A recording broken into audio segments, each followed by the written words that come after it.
Chapter 948. Chapter 948. Another Madeldea Lionel sat within his large pool of cleansing waters, allowing the segmented cube to drift in the depths of space. After reaching the sixth dimension, the size of the segmented cube inside versus outside had shifted once again. It used to be 10 meters in diameter whenever someone was inside during the first phase, then it went to 5 meters during the second phase, and now, having entered the fourth phase, it was the size of a palm even when Lionel was within it. This size made many things very convenient. The current Lionel was just taking a small rest, allowing his stamina to recover before he continued on with his journey. But it was then that something surprising happened. Lionel's palm flipped over to reveal a particular badge. This was none other than the certification badge Lionel had been given by the guild. It was a nice and heavy metal construction, and weighed about 2 or 3 kilograms despite its small size. Earlier, Lionel had been disappointed because it lacked the spirituality a true certification badge should have. Lionel had seen a true, complete badge before when he had a crafting battle with Jack Biennala, so he could tell the difference. He had been fully aware that his badge was nothing more than a hunk of metal, until now. Lionel's brows arched in pleasant surprise before he suddenly understood something. Lionel grinned. So that's how it is. The latest _AP_SODIes are on the website. Lionel wasn't a fool, he immediately understood some things. It seemed that he hadn't been abandoned by the guild. It seemed that he had underestimated just how far a positive attitude could bring him. He hadn't thought that just a few casual words and actions would help the guild to take his side in this matter.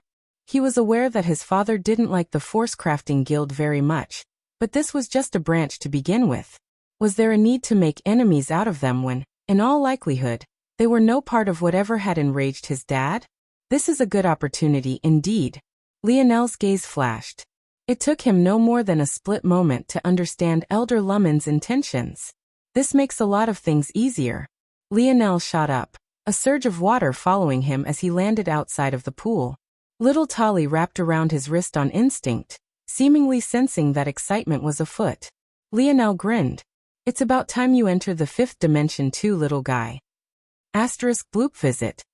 For the best no_vel_read_ing experience, Lionel did a quick check to ensure that little Black Star was progressing well before shooting out. The segmented cube morphed into its vessel form, and Lionel tore a path through space. Disaster worlds were the foundation for sayings like opportunity came with danger. Though they came with the highest death rates, they were also the worlds that often had the most resources. Of course, a part of this was because there weren't humans around to constantly dig up their treasures. After all, the environment wasn't exactly conducive to such a thing. But another part was the volatile concentration of force leading to the birth of particular ores, and in some rare cases, even some force herbs, that would be difficult to find elsewhere. Most of the disaster worlds the Milky Way Guild controlled were just 1 star. This rating meant that one would need to be at the quasi-fifth dimension to survive. Planet Vincero had a 2-star disaster rating, meaning a quasi-sixth dimensional existence would be needed to travel freely about it. Unfortunately for the Milky Way Guild, Lionel had no interest in 1-star disaster worlds. Of course, this wasn't because they couldn't have great resources, it was rather because he was aiming high to begin with. He wasn't a fool. He didn't believe that the Milky Way Guild didn't have a method of protecting their assets.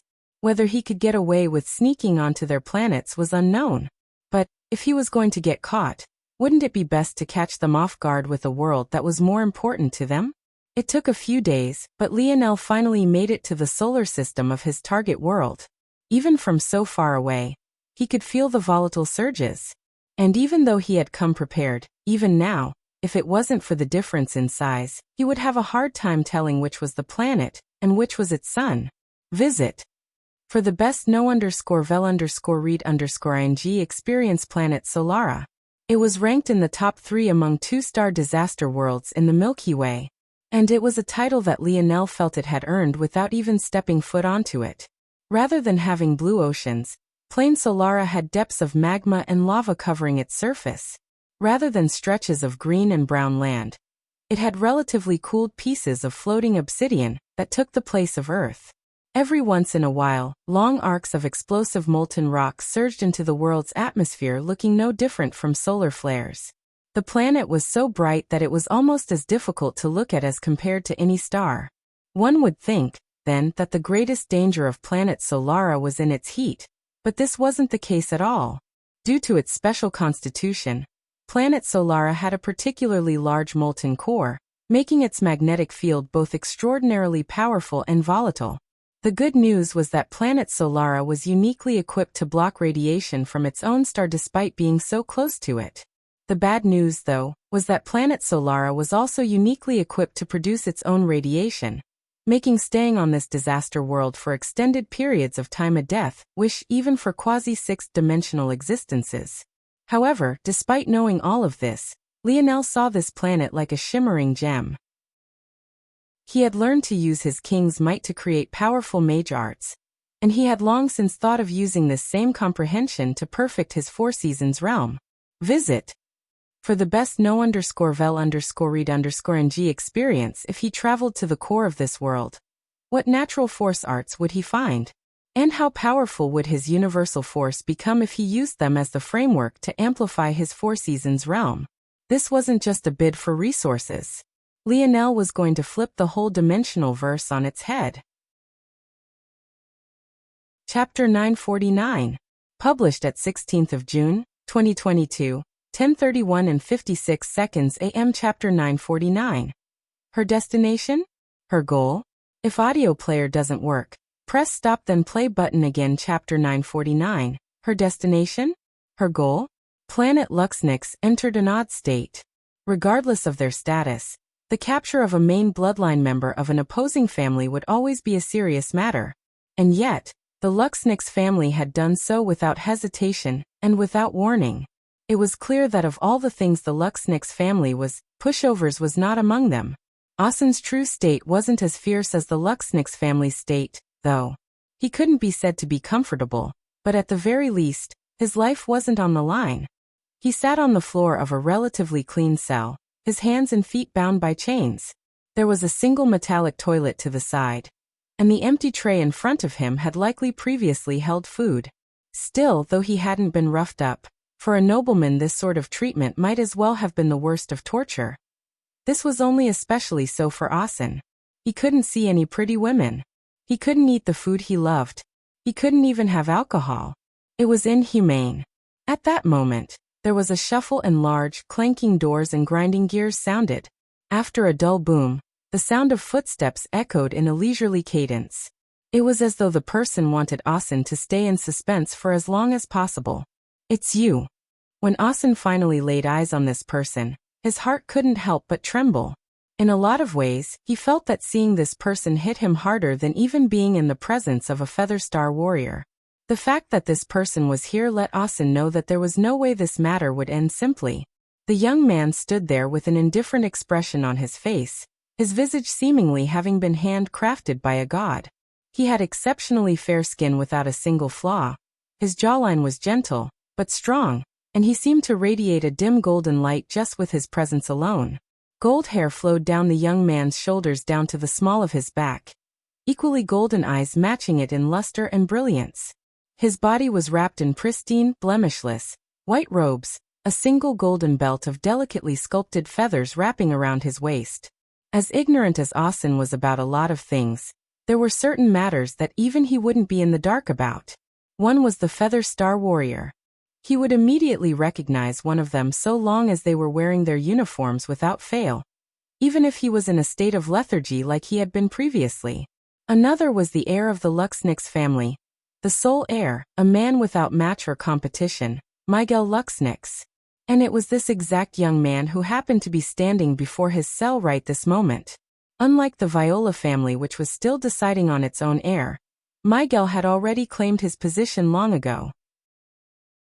In this respect, he was without match or equal. Despite being several decades younger than Richard and Asen's brother, Miguel was already at the quasi-sixth-dimensional level. He might very well be capable of breaking through at any moment. The difference was like night and day. Miguel observed Asen in silence for a long while. The pressure of his gaze fell on Asen in waves. He couldn't help but tremble, his teeth chattering and his limbs turning cold. He found that just breathing alone was difficult beneath this man's presence. Without a word, Miguel turned and left. Austin almost wanted to scream in frustration. Shouldn't he have at least said something? Done something? However, despite feeling so frustrated, Austin didn't dare to scream out, fearing that Miguel would come out. Miguel, though, didn't spare Austin a thought. He locked the gears behind him, turning toward the guards at the entrance. Each of them looked toward Miguel with reverence as though he was a god amongst men. There is a chance that something will happen within the next coming days. Stay alert, Miguel said evenly, the cadence of his voice almost able to lull someone to sleep. At that moment, an entourage was making their way to Luxnick's territory swiftly.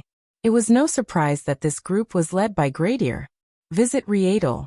Me for extra chapters. Gradier would have been a handsome young man in his own right, with short-cut black hair and starry violet eyes. However, he had the stern look of a man already in his middle ages. It dulled his looks quite considerably, and left a permanent wrinkle on his forehead as though he was perpetually frowning. He was truly frowning right then, though. He understood there was a very real possibility he would never see his younger brother again. Back within Viola family territory, in a particular section of an estate, and within a familiar setting, a group of 3 women could be found. You just came back. Are you really going out again so soon? Savon worriedly probed Aina. She had just disappeared for 3 days, but had now been back for barely a short time before she decided to set off again. Though Aina hadn't come back injured from her last venture, knowing her, this would only make her go harder this time. It wasn't just a feeling either. After what happened almost a year ago now, Aina had become a person of very few words.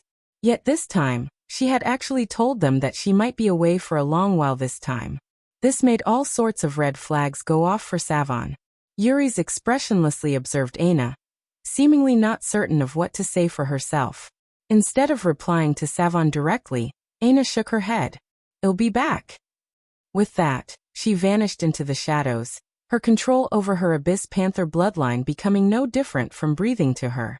In her mind, she went over her orders again and again, her gaze narrowing as a tinge of red took hold of her. She knew it was practically suicidal, but she still chose to do it without hesitation. Her destination? The Luxnick's family dungeons. Her goal? Get caught trying to save Asen, and somehow manage to escape. Chapter 950. Published at 16th of June, 2022, 10:31 and 55 seconds AM. Chapter 950. Little Rat, if audio player doesn't work, press stop then play button again. Chapter 950.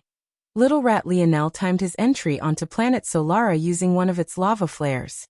He trusted the segmented cube to withstand such pressure, though the pressure on himself was a completely different matter.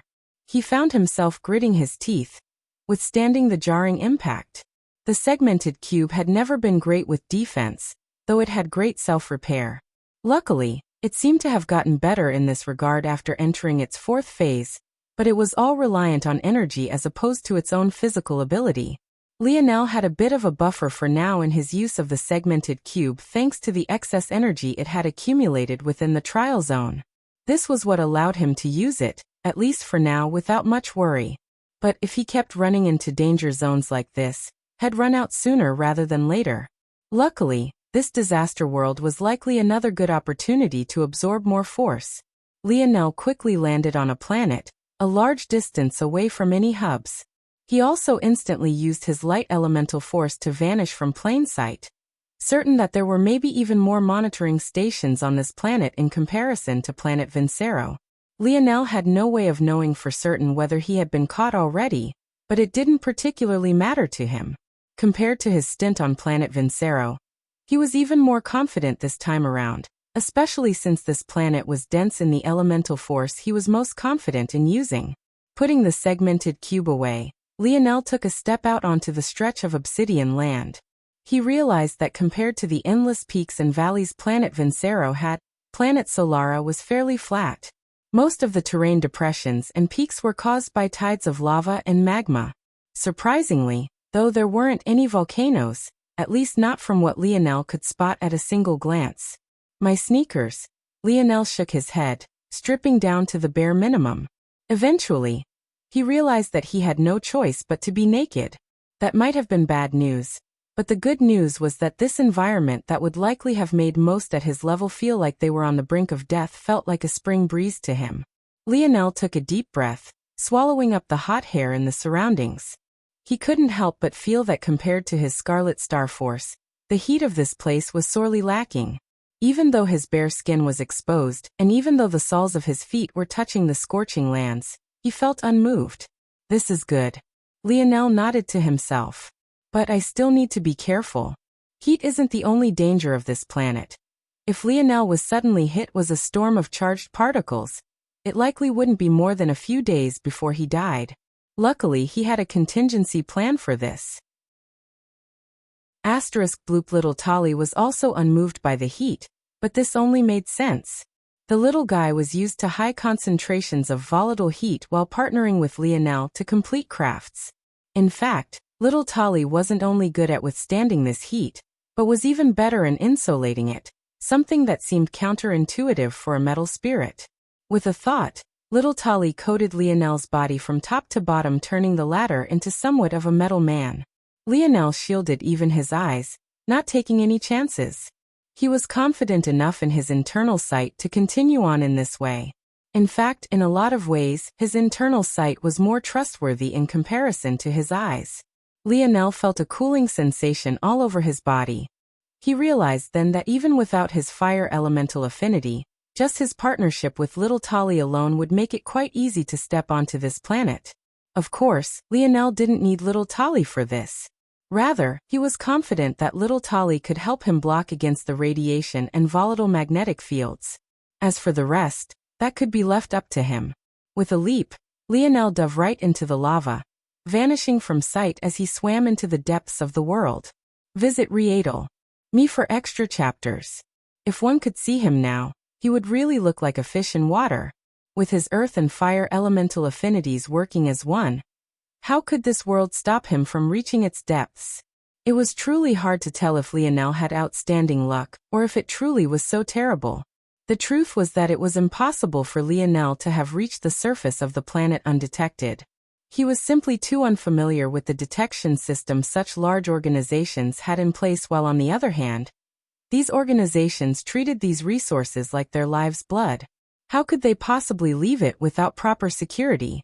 That said, at this moment, Planet Solara was focused on receiving extraordinarily important guests so important that even the hunt for Lionel had been placed on a slight hiatus. Guests so important that even Guild head Ovaltine had personally made an appearance to greet them. Everyone was becoming more and more keenly aware of the convergence toward the Milky Way. Silent plots that had been brewing for centuries, sometimes even longer, were slowly starting to bear their fruits, and instances like Anya were just the tip of the iceberg.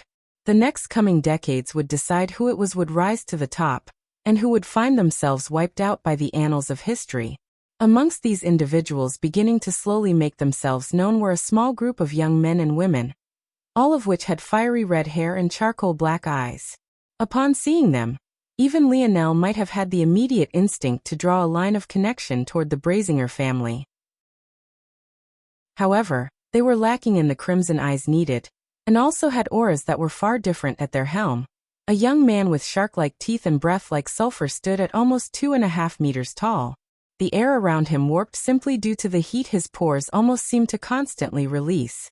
He took a deep breath, causing spiraling winds of fire elemental force to jet toward him, his jagged teeth glistening beneath the blinding red-gold lights. Bang! An eruption of fire circled around his feet, shattering the sturdy grounds of the guild house. This world is not bad indeed, Augustus. Despite being far younger, the young man didn't care and directly called the guild head by his name. If the rest is as promised, my family won't mind providing you the crafters and backing you need. But it seems as though a little rat is taking part in my resources. Chapter 951. Published at 16th of June, 2022, 10:31 and 55 seconds AM. Chapter 951. 12. If audio player doesn't work, press stop then play button again. Chapter 951. 12. Augustus Ovaltine. One would have thought that he was a man of grand stature, The kind of man who could cause waves throughout an entire galaxy with nothing but a single word. The kind of man who would have an aura that made such a thing clear. However, while it was indeed true that he could flip the Milky Way on its head with a single thought, the rest wasn't true. In fact, he was very easily overshadowed by a few overbearing youths and seemed to be unmoved by it all. Even worse than that, causing chaos in the Milky Way might not even be so easy for him any longer, as the hidden undercurrents of this galaxy only became more and more pronounced. The man himself looked like a calm scholar. He wasn't stoic, and instead had an even smile on his face that made him seem warm and inviting. At the same time, though he wasn't short, he wasn't tall either, being under 6 feet tall. There didn't seem to be anything imposing about him in the slightest. He didn't even seem to care when this youth called him by his first name. This realization might have been shocking to many. The very man whose decisions even his own children feared actually appeared like this. But it was maybe those who could hide their thoughts so thoroughly that were the most fearsome. If you and your friends would like to take this as a hunt for sport, I don't mind. Consider planet Solara your own grounds for as long as you're here. However, we can also deal with this for you so that your training is more free and unrestrained. The choice is yours. Augustus' voice was quite even and measured. He neither spoke too loudly nor softly. And despite his ingratiating smile, his words had some backbone to them. It seemed that he was very much used to towing the line between servile and overbearing. The tall, shark-toothed youth thought for a moment before shaking his head. He looked toward the other youths that were by his side, but all of them had on an expression that said they didn't want to be disturbed. They had been the silently brewing undercurrent for too long. They didn't want to be restricted by anything any longer. It doesn't make much of a difference. Well, go ourselves. All right. Augustus nodded. The youths didn't seem to need much more than this and instantly shot out of the rest location, each of them using their own methods to deal with the heat. Very soon, there was no one left but Augustus and his attendants. Pull up what the scanners picked up. August spoke after they disappeared. Like an organized machine, the attendants began to move about. Soon, Augustus had several floating screens before him. How clever!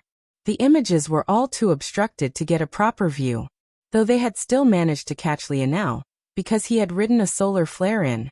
There was no clear image of him. But the time the images cleared, Lionel had activated refractive light, causing him to vanish. About the only things they knew were where Lionel landed, and the initial direction he went in. Guildhead, there are large movements nearing the core of the planet. It is likely that this individual has that as their target destination. Augustus nodded, his light smile not fading. Send out a few elite troops adept at concealment. Don't let anything happen to those youths. I don't want a single hair on their heads harmed. Yes. Guildhead. Visit Riedel. Me for extra chapters. Augustus directly ignored the choice of those youth. In fact, he continued to monitor the situation, fully prepared to act personally should the situation warrant it. These youths were his key to reaching the next level. All of these petty squabbles and this internal conflict were nothing but pebbles in his way. He had been planning for too long to give up his piece of the pie. All these mysterious factions that were suddenly popping up within the guild, he had built up with his own blood, sweat and tears. He would destroy them all one by one. Lionel wasn't aware that he had long since been discovered. But as he had already decided previously, it hardly mattered to him. He had already come here prepared to be hunted. A disaster world provided a unique opportunity. Unlike a regular planet, even if they were aware that someone was invading, it wasn't necessarily a simple task to do anything. At the same time, though Lionel was aware that the closer he got to the core of this planet, the smaller the search radius would become, especially if they were already monitoring him. So he still had to have some urgency in his movements. Lionel, who had been speeding through the curtains of lava like a bullet, suddenly came to a grinding halt. Heres the First. In this world, Lionel didn't even need to rely on the dictionary to find or deposits. His own affinities and sensitivities were enough, especially after entering the fifth dimension. He could sense things from hundreds of kilometers away as long as he focused, and that was only amplified in this world. This wasn't the first or deposit Lionel had come across, But it was the first that was worth his time because it was the first with a large store of fifth-dimensional ores. In fact, this vein alone was almost 70% fifth-dimensional. If the Milky Way Guild found this deposit, it would most definitely be a hassle. Not only would they need to establish a safe route to get to it, but they would then need miners who were strong and sturdy enough to both deal with the pressure at this depth and the ridiculous heat. As though that wasn't bad enough, digging up such ores came with dangers in their own right. Who knew when you would run into a fuel type, or that would implode in your face and take half your body with it? But for Lionel, 12 minutes. Chapter 952. Published at 16th of June 2022, 10:31 and 54 seconds AM. Chapter 952. Rich, if audio player doesn't work, press stop then play button again. Chapter 952. Rich. Little Tolly replied to Lionel's commands almost instantaneously. In one moment, Lionel was covered in a thin skin of silver. In the next, his hands had grown to over 3 meters in size from the base of his palm to the tip of his fingers.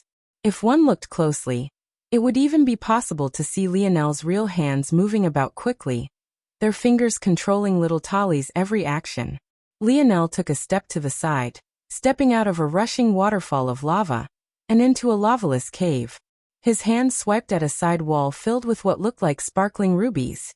However, instead of causing a loud explosion, the sound was akin to a hand running through sand. The large silver hand scooped out the hard rock, as though it was nothing more than play putty. The marks of its fingers ran across the almost molten rock, revealing even brighter and more refined ores beneath. As Lionel got used to this unique method of using little Tolly, he grew bolder. Arms grew from his back and eventually he had 10 hands going at it at once, each scooping out ores like they were no more tough than tofu. 10 is the limit right now. I can't stretch little Tolly any thinner. Lionel felt that his mind could handle controlling more of these large hands, but there was a limit to how large little Tolly could become. Lionel would have to help the little guy enter the fifth dimension first before he tried to increase the number of hands he was using. Knowing this, Lionel stored about 95% of the ores in the segmented cube, and allowed little Tolly to absorb the rest slowly. He had to be careful with how he fed little Tolly, which was why the little guy couldn't progress on his own like little Blackstar could. But in this controlled atmosphere, Lionel was confident in monitoring things himself. Just as Lionel calculated, in just a dozen minutes, the cave was a completely hollow husk. Not a bad harvest, but the best ores here were only tier 3 of the 5th dimension. It would be great if I could find a few herb or deposits and a devil's shavings deposit. Lionel shot away. He ended up coming across multiple herb or deposits, but they were all of the 4th dimension, so he directly ignored them. As Lionel dove deeper toward the planet's core, he found that the density of force was growing with every passing moment. Soon, it became a bit suffocating to him. No, suffocating wasn't the appropriate word. It was more like intoxicating. Lionel felt that he was getting drunk. Lionel's brow furrowed. He knew that just because something was benign in small quantities didn't mean that it would always be so in great quantities or concentrations. People could even overdose on water and become high off of oxygen. It wasn't a large leap to say that this could happen with force as well. I've been passively practicing dimensional cleanse all this time, but it seems like that might be dangerous here. At least it might be dangerous if I continue like this. Let's adjust some things. Lionel was able to use his split minds to passively practice all the time. Thanks to this, he was already close to firmly stepping into Tier 1 after just a few weeks. But it seemed that the combination of his affinity for this place and the concentration of the force had left him with too much abundance. An abundance his mind couldn't quite keep up with. Interesting. Oh. Lionel had just finished fixing the problem and balancing himself out when he caught sight of exactly what he needed. He grinned from ear to ear. I'm rich. Lionel shot forward, spiraling through the sea of lava. He made it to his target destination in just a few seconds. Bursting through another curtain of lava, dripping with red gold. His grin was almost visible beneath little Tolly's skin of silver. Visit Readle. Me for extra chapters. Soon 10 massive hands appeared again, sweeping through the ore vein with impunity. Kilogram after kilogram of herb ore found its way into Lionel's pockets. his heart fluttering with the emotions of a nouveau riche. He had finally found his first fifth-dimensional herb or deposit, and from his calculations, there was at least 1,000 kilograms of it here. It made his gains from his battle with Shield Cross stars look like child's play. It hardly took Lionel 5 minutes to clear it all out. After that, the deeper he went, the more frequent the deposits became. It was clear that the more dangerous the environment got, the less likely the Milky Way Guild would have sent people so far. However, Lionel did find one thing curious. Even at the more manageable mines, he had yet to run across anyone. On planet Vincero, he had had to skirt around several miners to avoid trouble, but he hadn't sensed a single soul in this place. Lionel didn't believe that it was because this planet was so much more dangerous. There would still be at least someone regardless of the danger. There had to be a different reason. Is a dangerous event coming soon? Or is there another reason they cleared everyone else out? Lionel planted a small seed of doubt within his mind, readying himself for any potential changes or danger. However, it was very difficult to dampen his mood entirely. In just an hour, he had accumulated over 8,000 kilograms of fifth-dimensional herb Oregon. He could almost pay off his own bounty. This is it. Hours later, Lionel was finally beginning to feel some real pressure from this planet. At the very least, little Tali could no longer remain as nonchalant as the little guy usually was. Unfortunately, it still had a small ways to go before entering the fifth dimension, so it still had to put a small bit of effort in. Lionel, though, wasn't thinking about this exactly. Rather, he realized that the concentration of force had grown to such a level the first force crystal mine he had run across since Earth was now right before him. Lionel was certain that the Milky Way Guild had no idea about its existence, or else they would have stopped at nothing to mine it. But now, wouldn't it all benefit him?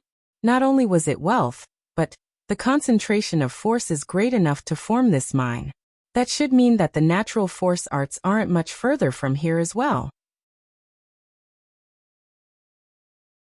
Chapter 953. Published at 16th of June, 2022, 10:31 and 53 seconds AM. Chapter 953. Came to us if audio player doesn't work. Press stop then play button again. Chapter 953 came to us if the concentration of force was already high before, it skyrocketed now. If Lionel had found this place while the segmented cube was still in its second phase, it probably wouldn't have been very long until it entered its third. Lionel stepped into the bright cave, his eyes practically glowing.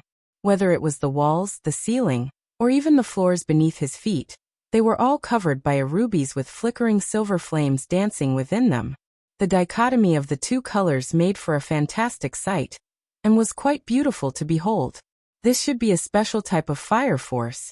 Oh, this! Lionel's pupils constricted. As beautiful as these crystals appeared to be, an instinct of danger took hold of Lionel's heart just when he thought of plucking one out. It took several moments of observation, but Lionel came to understand. This fire force is dangerous. For Lionel, who had the Scarlet Star Force as a ticking time bomb within his body, to actually say something like this wouldn't be just a small bit shocking. Of course, the character of this flame that was dangerous to Lionel wasn't the fire element itself, but rather a unique mutation that likely occurred due to this planet in question. And somehow, Lionel felt that this was just the tip of the iceberg. This tunnel formation is formed almost like it overflowed from some place. Just looking around, Lionel felt it was standing at the mouth of something that had overflowed. By logic, then, there was likely a deeper, more concentrated region. Lionel traveled down the cave and sure enough, he found numerous perforations and holes leading to something far deeper. The unfortunate part was that his body couldn't personally fit in any of it. Maybe this is why they haven't discovered this place yet. It should be a relatively new formation. Maybe a few months at most. But that's surprising in its own right. For just a spillover of force to cause this, just what's on the other side? Lionel's gaze suddenly sharpened. Swallow it all, little Tali. Asterisk bloop. In just a few moments, the budding force crystal mine had vanished, swallowed by little Tolliver entirely. Danger was all relative. It hadn't reached the point where Lionel felt the need to take a step back. Plus, these force crystals were just third-dimensional. The only reason Lionel bothered to have little Tali swallow them was because of their quality, and to also get the little guy prepared for higher levels. Bang! Lionel's fist shattered the opposing wall of the cave, expanding the perforations until they were large enough for him to fit through. The sudden change caused a violent energy to surge upward. It was the sort of boiling heat one might expect from an eruption of heated oil, or a geyser shooting up and into the skies. Absorb it. Lionel redirected this wild concentration of force toward the segmented cube. In truth, Lionel wanted to form pure force crystals out of this odd fire elemental force. He had a feeling that this unique fire force might be the root to a powerful change within himself. His thoughts toward improving his snow star owl lineage factor had opened up another door for him. He had the greatest fire elemental affinity one could possibly have. Not only did he control the number one source of fire in the universe, but he also had it in the form of an innate node, the purest form it could appear as. With such an affinity, why was he constantly constraining himself to using normal fire force? Even if he couldn't control his Scarlet Star Force just yet, weren't there powerful fire forces he could control? Visit Readel. Me for extra chapters. And this one happened to catch his attention. If he was correct, he just might be able to complete his 4 seasons realm in a single sweep. And if things worked out how he imagined, there might not be anyone beneath the 6th dimension who would be able to match him. At least not anyone from this quadrant of the universe, that is. As Lionel dove down, the heat and pressure became greater, and the warning signs for danger skyrocketed. But he pushed through, slicing through it all like a hot knife through butter. On one hand, little Tali split apart the rocks and ores that blocked their way. On the other, the segmented cube sucked up the high concentrations of force in their surroundings. To Lionel's shock, even this amount of force wasn't enough to form even a single pure force crystal. To put matters into perspective, the amount of force Lionel had just passed by was enough to implode his body 1,000 times over. Yet, according to the segmented cube, he wasn't even a single % toward forming a pure force crystal. Lionel's gaze suddenly sharpened. He had been traveling for hours, his speed never letting up even as the heat became more and more scalding. In that moment, he broke through a barrier, only to find himself falling through a suffocatingly hot fog of air. Lionel felt as though he had entered a completely different world. All around, waterfalls of molten rock fell from on high. But what was baffling was that some of them seemed to be running in reverse, as though they couldn't tell which way was up and which was down. This led to the odd scene of 2 waterfalls clashing together, and yet being completely unable to eliminate the other. Instead, thin pools of hovering lava hung in the air where these waterfalls met, drawing a thin line that divided this odd world between a flip of up and down. The core? In the center of it all, what could only be described as a miniature sun stood, rolling with reds, golds and silvers hues. The thin pools of lava formed a disk around it, unwilling to approach too closely. Deep within this miniature sun's, complex runes of all kinds floated, pulsing with an undeniable power. This is it. Oh? It looks like the little rat came to us. The sudden voice caused Lionel to blink several times. Chapter 954. Published at 16th of June, 2022, 10:31 and 52 seconds AM. Chapter 954. Fog. If audio player doesn't work, press stop then play button again. Chapter 954. Fog. Lionel, who was still falling through the air, sent his internal sight toward the one who had spoken. Though by instinct, he still turned his head toward the sound of the voice. Lionel's senses took in the sight of 6 youths. They stood together on the thin pool of lava, a distance away from the miniature sun. However, it was clear that compared to Lionel, they were all having trouble of their own. The one who spoke out to Lionel in particular was wearing a massive set of black armor that radiated out with a strong shield that blocked much of the pressure from the others. At the same time, those that followed him were not only wearing their own armor, but they seemed to also be holding a glowing orbs in their hands. Those are force vessels. Force vessels were essentially artificial force crystals. They started off empty and had to be filled. And even when they were filled, they didn't have the purity of true force crystals, let alone pure force crystals. That said, in some places, they were used as a replacement currency for Herb Oregon. But these places were usually close-knit groups like families or organizations that specialized in particular forces that would benefit from a particular force vessel. It didn't seem that these youths were using their force vessels to accumulate wealth, though. Rather, it seemed that they were absorbing the pure force the miniature star was giving off. This force was so pure that it was just a single step from the sixth dimension.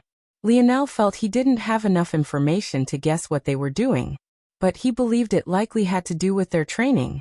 He flipped through the air, eventually nimbly landing on his feet. Then he did something the youths could have never expected. He ignored them. The shark-toothed youth was at a loss for words when he saw Lionel look away from them, focusing his attention on the core of the world. Just as he was stunned, he finally put aside his sneer and truly observed Lionel. In that split moment of shock before his inevitable rage set in, he was stunned. Metal spirit. This close, there was no way he wouldn't be able to tell what it was that coated Lionel's body. In that moment, any rage he should have been feeling was completely overwhelmed by greed. And yet, just because he wanted to didn't mean he could directly attack Lionel. For one, he was still responsible for the lives of those behind him. If these were all individuals from his own Midas family, that might be fine. But there were two individuals from the Radix family, one of which was his fiancée, Libly. He suddenly spoke out. Compared to him, his fiancée was practically a dwarf. He was 2.5 meters tall, but she was almost a full meter shorter than he was. Libly was the only one who hadn't reacted much to Lionel's appearance. Her gaze focused on her force vessel as she continuously calculated something. Don't. Libly spoke without looking up. Your chances of defeating him in this place are less than 1%. Your chances of taking his metal spirit in this place, even if you do so, is less than 1% of that probability. If you act, the likelihood the rest of us die will be over 60%. Libly's fiancé, Dinmo, almost reached out and picked her up by her scrawny little neck when he heard these words. But all he received was a slight glance from Libly before he felt his entire body go limp. Dinmo gnashed his shark teeth together, sulfur billowing out from his lips. Sometimes he really wanted to tear this fiancée of his from limb to limb. Of course, Libly was an absolute gorgeous beauty despite her petite stature. She fell just a single step behind the likes of Anya and Aina, while also having her own unique air. But Dinmo didn't seem to care about this at all. As far as he was concerned, he was only marrying this annoying woman because his family said so. He didn't care for beauty as much as an other man might. He was only worried about growing as strong as possible, and now this woman was standing in the way of him doing exactly that. Visit Readle. Me for extra chapters. A metal spirit wasn't just a crafting familiar. It was far more than that. Of course, making it more than that would pervert the path of the metal spirit, and turn it into that world-devouring monster Lionel's father warned so much about. But why should Dinmo care? This was exactly what he wanted. Unfortunately, as scholarly as this petite young woman was, she was just as dangerous as him, and she hated to put her life on the line for anything less than 100% certainty. Knowing that, he knew that the moment her words fell, his chances at fighting Lionel here had dropped to zero. Dinmo snarled. Focus. The moment we leave this place, I'll be taking his head. From start to finish, Lionel didn't spare them another gaze, his internal sight having become enamored with the miniature sun before him. Dream sculpt. A scalding heating began to come off Lionel's skull. As though his mind was overheating, his veins reddened as blood pumped furiously throughout his body. The world began to rumble. The next wave is coming. Retreat. Libly said calmly.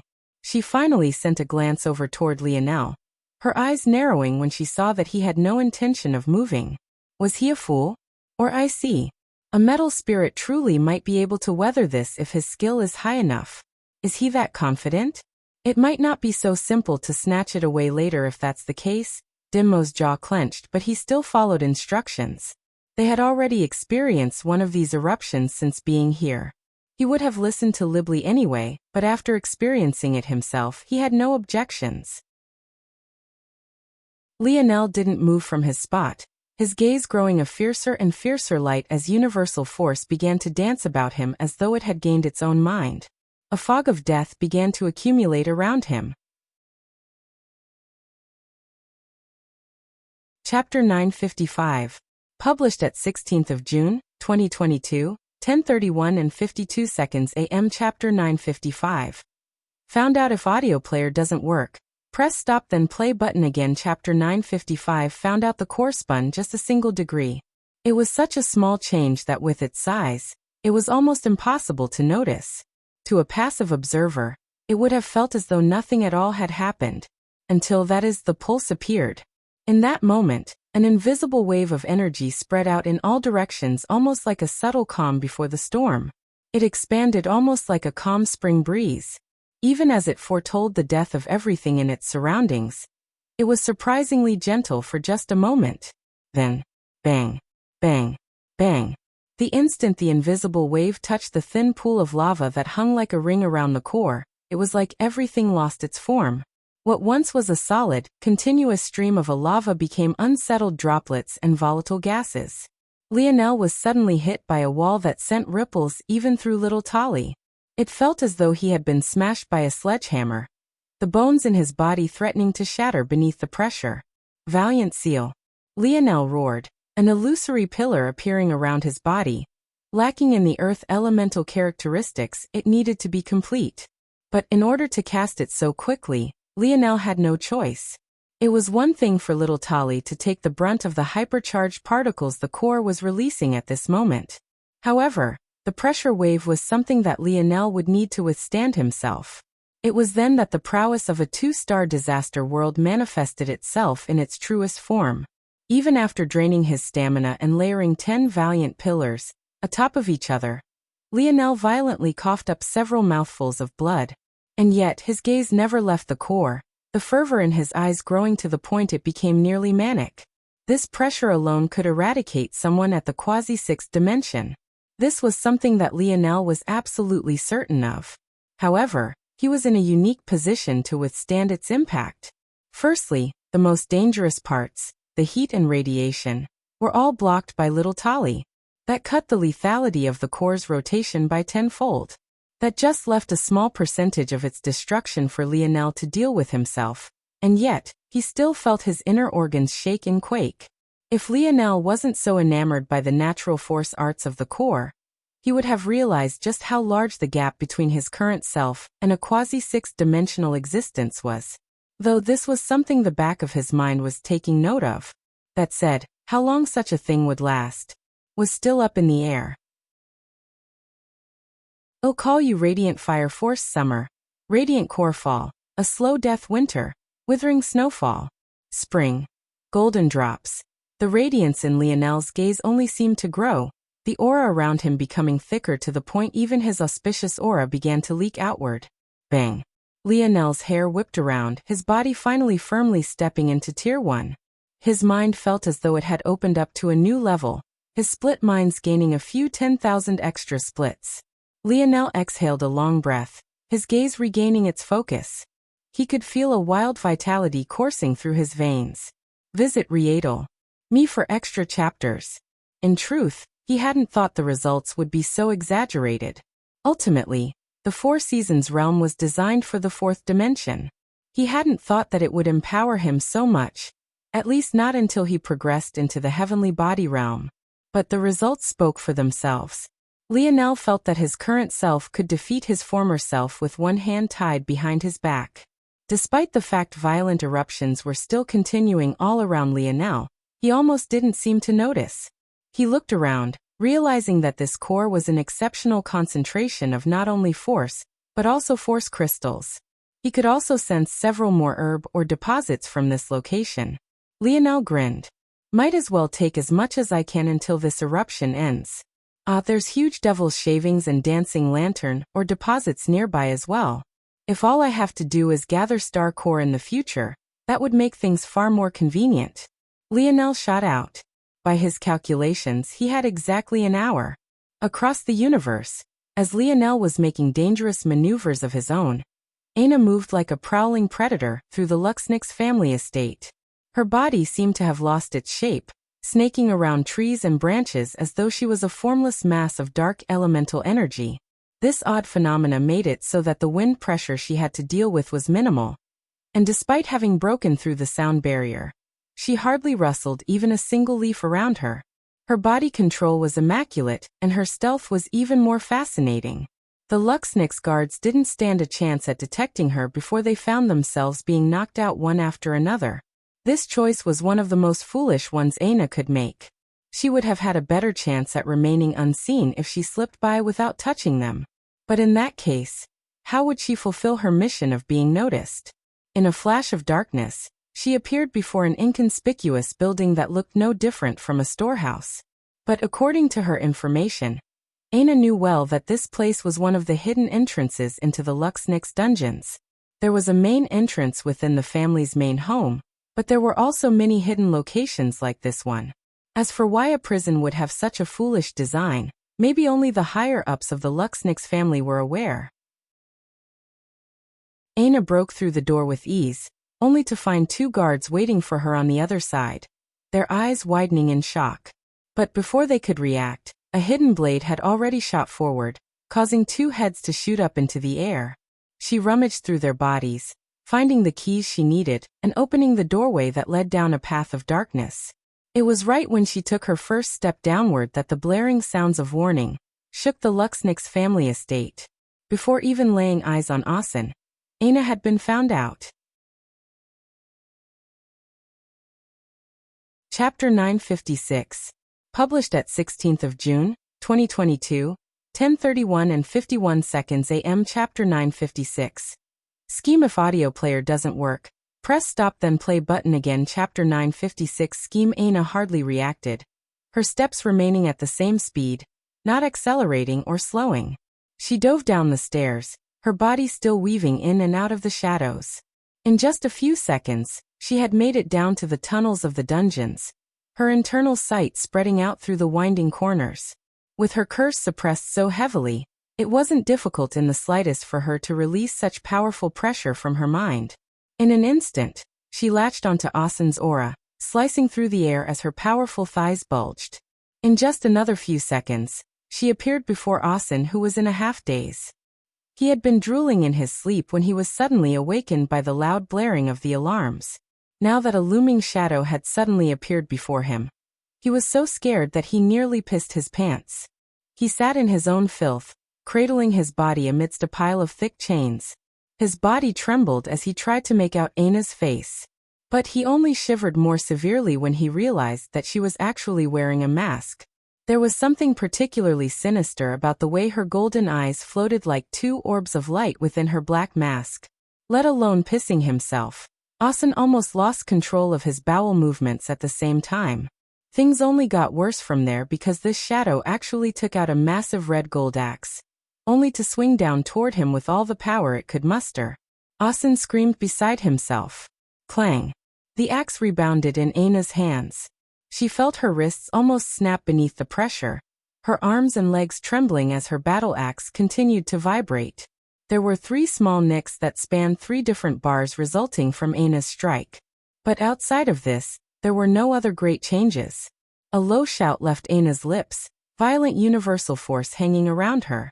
Asen watched on in horror as Aina's jet black hair spread out around her looking like the snakeheads of Medusa.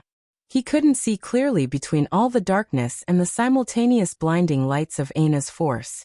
It left him feeling as though he was walking to the end of a tunnel that led toward his death.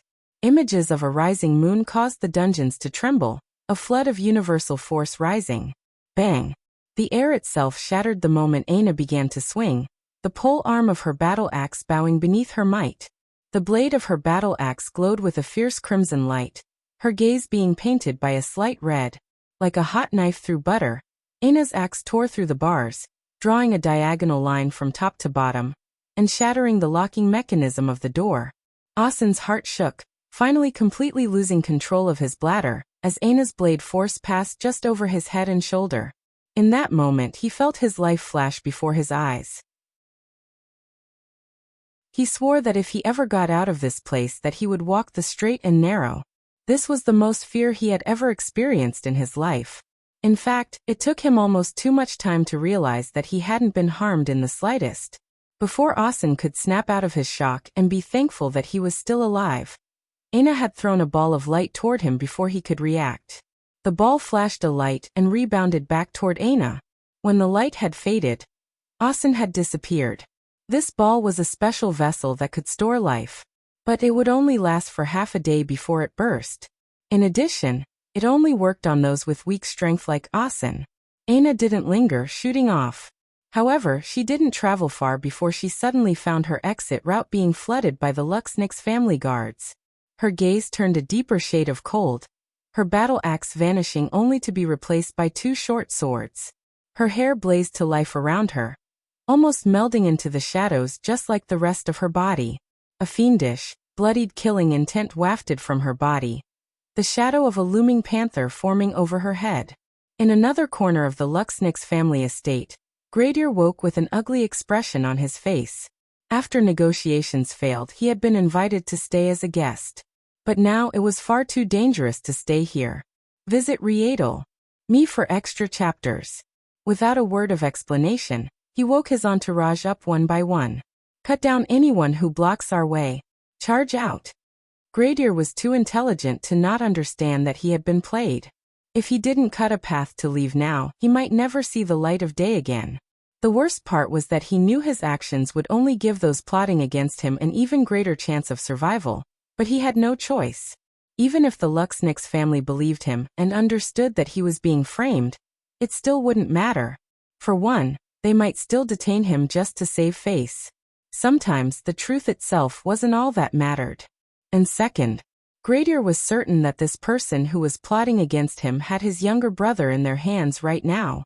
What choice did he have but to help them? Gradier grit his teeth so hard blood leaked from his gums. His usual calm, stoic demeanor was nowhere to be seen. The worst kind of schemes were the kind that came, and yet one still had no choice but to play along.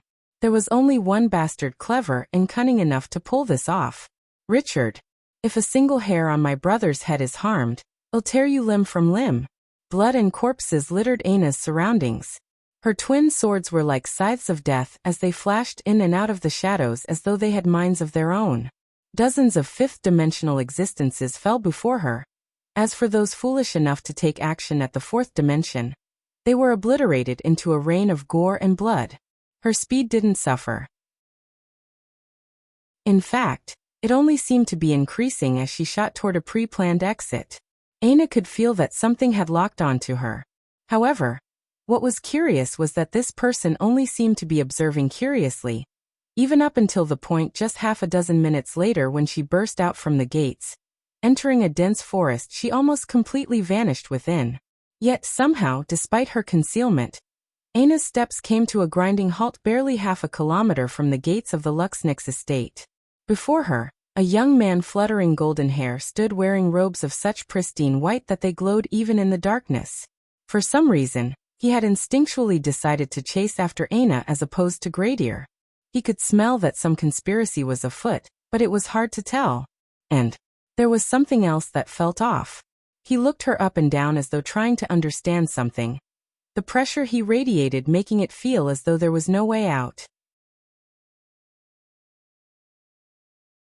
Chapter 957.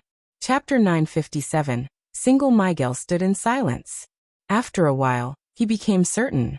This shadowy figure was likely not a plot set by Gradier. But this scheme was so great that it still didn't matter. What the truth was irrelevant. All that mattered was what the optics were, and only by dealing with them could his Luxnix family come out unscathed. Still, this was quite interesting though. Miguel didn't pay much attention to the outside world, because there was no one of the younger generation even worthy of his effort. In fact, he felt that every second he spent in a sixth-dimensional world was another greater waste of his time. That said, as the heir of the Luxnix family, there were still some things he had to know, namely, who the heirs of the other families were, and what strength they had. This was all to say that an existence like Aina wasn't one he had heard of before. It was even more surprising that he would feel a slight pressure from someone who was merely a Tier 3 existence. Of course, he didn't feel that there was any real threat of losing, but it was surprising nonetheless. The Viola family shouldn't have such a genius on their side. And even if they somehow did, sending this person on such a dangerous mission was impossible. The only explanation was that this person wasn't a member of their bloodline lineage. This meant that this girl wasn't some hidden trump card of the Viola family, but more likely to be a vessel candidate, or the offspring of a vessel. Reaching this conclusion, Miguel stretched out a single finger, his other arm clasped behind his back. Seemingly without warning or build-up, Ana's pupils constricted. A beam of light had already appeared just a foot from her face, leaving her almost no time to react. Visit. For the best no_vel_read_ng experience. Leaning backward, she shot one of her twin swords upward, her wrists going numb as the light rebounded away, leaving an exceptionally smooth hole in the bark of a tree. Miguel didn't say a word. He stood in the depths of the forest with a halo hanging around him. He looked like a spirit floating amidst the darkness, his outstretched finger releasing strength that could wipe out an entire city with ease. Each beam was highly concentrated, sending Ana onto her back foot almost instantly. In just 3 attacks, Ana had retreated 100 meters, eating up a fifth of the distance she had managed to put between herself and the Luxnix family estate. A coldness hung within Ana's eyes, a tinge of crimson still leaking out of their corners. Despite the increased distance, the strength of Miguel's finger lasers didn't seem to weaken in the slightest. In fact, they seemed to grow more powerful. Was he really trying to push her back to the estate so casually? Before Ana could even have this thought, she was pushed back another 50 meters, and yet Miguel had still not moved a single inch, his pristine white robe still fluttering. The subtle flapping of their fabric resounded between the clanging of metal and laser, accentuating just how quiet the forest was outside of their clashes. Another beam of light shot forward. It pierced through the trunk of a tree with a dull thwack sound, and rebounded off of Ana's sword once again. This time, however, the collision was met with a sickening crack as Ana's wrist gave way. The latest _AP_SODIES are on the website. By this point, with how many trees separated the two, it was almost impossible to use their eyes to spot one another. However, each was very clearly aware of the circumstances of the battle. Miguel's finger lasers couldn't be stopped by these trees, while Ana herself was still continuously being pushed back without recourse. In just a few exchanges, she had already been pushed halfway back to the family estate. If it wasn't for the trust the Luxnix had in Miguel to handle this situation on his own, it could be said that Ana would be finished by now. Ana's gaze hardly flickered as her sword fell from her hand, her broken wrist simply unable to maintain her grip. She suddenly flicked her forearm, snapping her wrist back into place only for it to be rapidly healed beneath her ability. Originally, she had been trying to focus on speed and stealth to get out of here. But, since even after all this time no one had come, it was likely that they would never. In that case, bang! A demonic howl left Ana's lips, a raging crimson force rising into the skies like a pillar. An illusory black-red flame erupted around her body and flickered within the depths of her golden eyes. Her left hand cocked back almost like a snapping whip, holding on to her remaining sword. Just as Miguel's gaze narrowed, the whistling wind finally caught up to his ears and a glistening silver streak appeared right between his brows. Miguel tilted his head to the side. But he was slightly too late. 3 strands of his immaculate golden hair were tossed into the air, sprinkling downward without an anchor to root themselves to. Visit. For a better user experience this lineage factor. Where have I seen it before? Miguel never got the chance to answer his own question, because Ana had already appeared before him like a she-devil, her golden red axe leaving blades of red in its wake as it struck down with a spine-tingling might. Ana's hair whipped about as though it had a mind of its own, the fiery red glow around her body only growing fiercer as her mind descended into a peak battle state. All she wanted was blood and the flesh of her enemy. Miguel stretched out his arm once again, a subtle change taking place in his demeanor. The output of strength was far beyond what it had been in the past. Bang! The ground beneath Miguel's feet shattered like an eggshell. All of Ana's strength weighed down from above. A moon hung high up to her back and her abyssal panther blood was surging through her veins like a raging river. And yet it was still all stopped by a single finger. Visit. For the best no_vel_read_ng experience. Chapter 958. Chapter 958. Delena didn't seem to truly register what had happened. Her body had entered a state of all-out battle. Steam rose from her skin. Her heart began to pump 10 times faster. The radiant illusory flame around her only grew brighter and brighter with every passing moment. At the same time, the moon above her head began to revolve, the universal force projecting out from it growing with strength as its silver hue became a dripping blood red. Aina retrieved her battle axe, swinging down again with even more strength and power. Miguel took a single step back, his aura as stable as a mountain. Every swing of Aina's axe was met by a parry from his finger. His movements were smooth and natural, but anyone who was paying attention could tell that he was being forced to pour out more and more of his power. If things continue like this, she is going to end up killing herself. Though Miguel thought this, he made no moves to end this quickly. Something in his intuition was nagging at him, but he couldn't quite place a finger on it. He felt that he had some sort of connection with this woman, but he was unable to put it into words. Visit. For a better user experience, however, this didn't mean he would go out of his way to save this woman either. As far as he was concerned, she deserved death. If anything, the only reason she wasn't a corpse right now was because of his curiosity. That said, he could also tell that this girl's lineage factor was a self-destructive one, and could be classified as a berserk-type lineage factor. It was harder to classify lineage factors in comparison to abilities as the former were far more varied, but there were still some broad categories that existed. This lineage factor of this girl's clearly placed great strain on her heart. At the same time, it ate away at her reasoning to the point she seemed to become a demon. In truth, it had been a long time since Aina fell into such depravity. The last time was in the Joan Zone when Lionel awakened his spear force to save her. Since then it seemed that Aina's berserk tendencies had vanished, but the truth was that she simply stopped using her lineage factor entirely. One reason was because she didn't want to put Lionel in that situation again. And the second reason was because she didn't want Lionel to see that side of herself. But right now, there was only herself and this enemy. If she couldn't get past and survive, this would be the place she died. Unfortunately, Miguel felt like an insurmountable mountain. The latest _AP_SODIES are on the website. Lionel floated up to the surface of a river of lava, his body still coated from head to toe in a skin of silver. Everything about his actions seemed carefree and casual.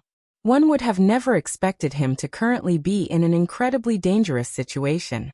But maybe it was just that wealth could mask a lot of things. Lionel had never been rich in his life. Though he had never been wanting for anything, when most of his life was spent in the schools of the children of celebrities, billionaires and politicians, it was quite clear that he would be inferior in this aspect. But right now Lionel truly felt rich. He had just mined locations the Milky Way Guild couldn't even dream of mining, and he had gotten away with. Lionel looked up, his lips suddenly beginning to twitch. Alright, maybe it was a bit premature to say that he had gotten away with it. In that moment, several auras had already locked onto Lionel. Up above, a massive force art that protected the entire planet was deployed, causing the skies to be filled with swirling runes that gave the world a unique character. Lionel coughed lightly. Maybe he had taken a bit too much time clearing those mines up. He wasn't sure if the segmented cube could burst through that force art. He would have to find some sort of weakness so he didn't end up exploding along with it. Lionel pulled himself out of the pool of lava. Standing firmly on the land of obsidian, he could sense several auras converging toward him. They hadn't been certain of exactly where Lionel would appear, but now that he had come up, they could close the net around him. The smartest thing to do would probably be to wait for them to converge, and then dive back down to appear somewhere else. But Lionel had a feeling that they were smart enough to be prepared for such a possibility, especially since there was already a group not even a half-kilometer from him. Visit. For the best no_vel_read_ng experience. Lionel's playful demeanor vanished when he saw that group, his gaze narrowing. It was none other than Libly and Dinmo along with their group. Lionel didn't believe it was a coincidence that they just so happened to be here. He had heard the words of that girl earlier. Her calculations were more rounded and less precise than his own, but it was hard to tell if that was because her calculative abilities were weaker, or if she had just been dumbing it down for Dinmo. However, regardless of the answer, The fact that she could guess that he would appear here was impressive enough on its own. This location had just experienced the strongest surge of charged particles and volatile lava under the most recent explosion. This made the force in this region chaotic and simultaneously meant that the force art that hung above this area would be the weakest and most prone to weakness. This was the second reason Lionel didn't just turn tail and reappear elsewhere. The fact that this Libly could calculate this matter was impressive indeed, and it made Lionel take her with a few measures of extra seriousness. Bang! Dinmo's fists knocked against one another. The sound alone made it feel as though one's ears might burst. However, just as he was about to take a step forward, Libly reached out a hand and stopped him. Visit. For a better user experience, I can tell that you aren't a simple opponent. But as you can see, this situation is not very favorable toward you. In as little as a dozen or 2 minutes, you'll be surrounded by fifth-dimensional existences and weaponry. I guarantee that even if we cannot defeat you in that time, we can definitely stall you for that time. So how about we make a deal? Hand over your metal spirit, and we will let you go without a fight before you're surrounded. Chapter 959. Chapter 959. Radix Cube. Lionel didn't answer Libly. In fact, he was still scanning the surroundings, trying to come up with the best plan of approach. The fact that Lionel was spending several moments to do such a thing should have been something these 6 youths tried to stop at all costs. However, they were still naive to just who it was that they were facing. There. Lionel's gaze narrowed, his shoulders relaxing slightly. Libly's brows furrowed when she felt the subtle shift in Lionel's aura. It had gone from a slight tension to a relaxed confidence in just a few seconds. But she couldn't quite grasp just what changes had occurred in just those few moments to cause such a shift in him. Lionel suddenly began to walk forward, making the unease in Libly's heart grow. In one moment, Lionel was walking casually as though a man of silver. In the next, his back had suddenly exploded with 2 wings of blazing light elemental force. They spread outward for tens of meters, sparkling beneath the bright hues of planet Solara. Lionel's speed exploded, rippling air following in his wake as the obsidian ground beneath his feet shattered and cracked. Lava began to surge out from these cracks, pooling around and following the flow of Lionel's movements, as though they had a mind of their own. Visit. For a better user experience, by the time Lionel appeared before Dinmo, just a split second had passed, and a fist of lava following the arc of Lionel's punch was mere inches from the latter's chest. Dinmo's shark-like teeth glistened, his muscles bulging beneath his armor as he shot a punch out. Even before his fist collided with the punch of molten rock, a booming sound rocketed through the air. The power behind the strike of such a large man hardly needed to be described, and could shake almost anyone to the core. Bang. Idiot. Dinmo shattered the fist of lava, but completely neglected Lionel's real punch. In that moment, a spiraling universal force surged around Lionel's knuckles and his forearm, the twist of his hips and torso accelerating as he seemed to flash an entire meter forward in the blink of an eye. Before Dinmo could react, a fist landed on his plate armor. First it felt as though all the air in his lungs had suddenly been squeezed out. In the next, it felt like his ribs were collapsing in on themselves, turning his inner organs to mush. Then he shot out like a bullet from a barrel. The air screeched and whined as his massive body tore through it. It almost sounded like steam whistling out of a thin hole, the nagging, high-pitched sound nearly enough to make one go deaf. Visit. For a better user experience, Libly to a single step to the side, dodging Dinmo's body as though she knew that exactly this would happen. But another Midas family member right behind her wasn't so lucky, and ended up following their family heir and shooting off into the distance. It could be said that Libly was visibly annoyed.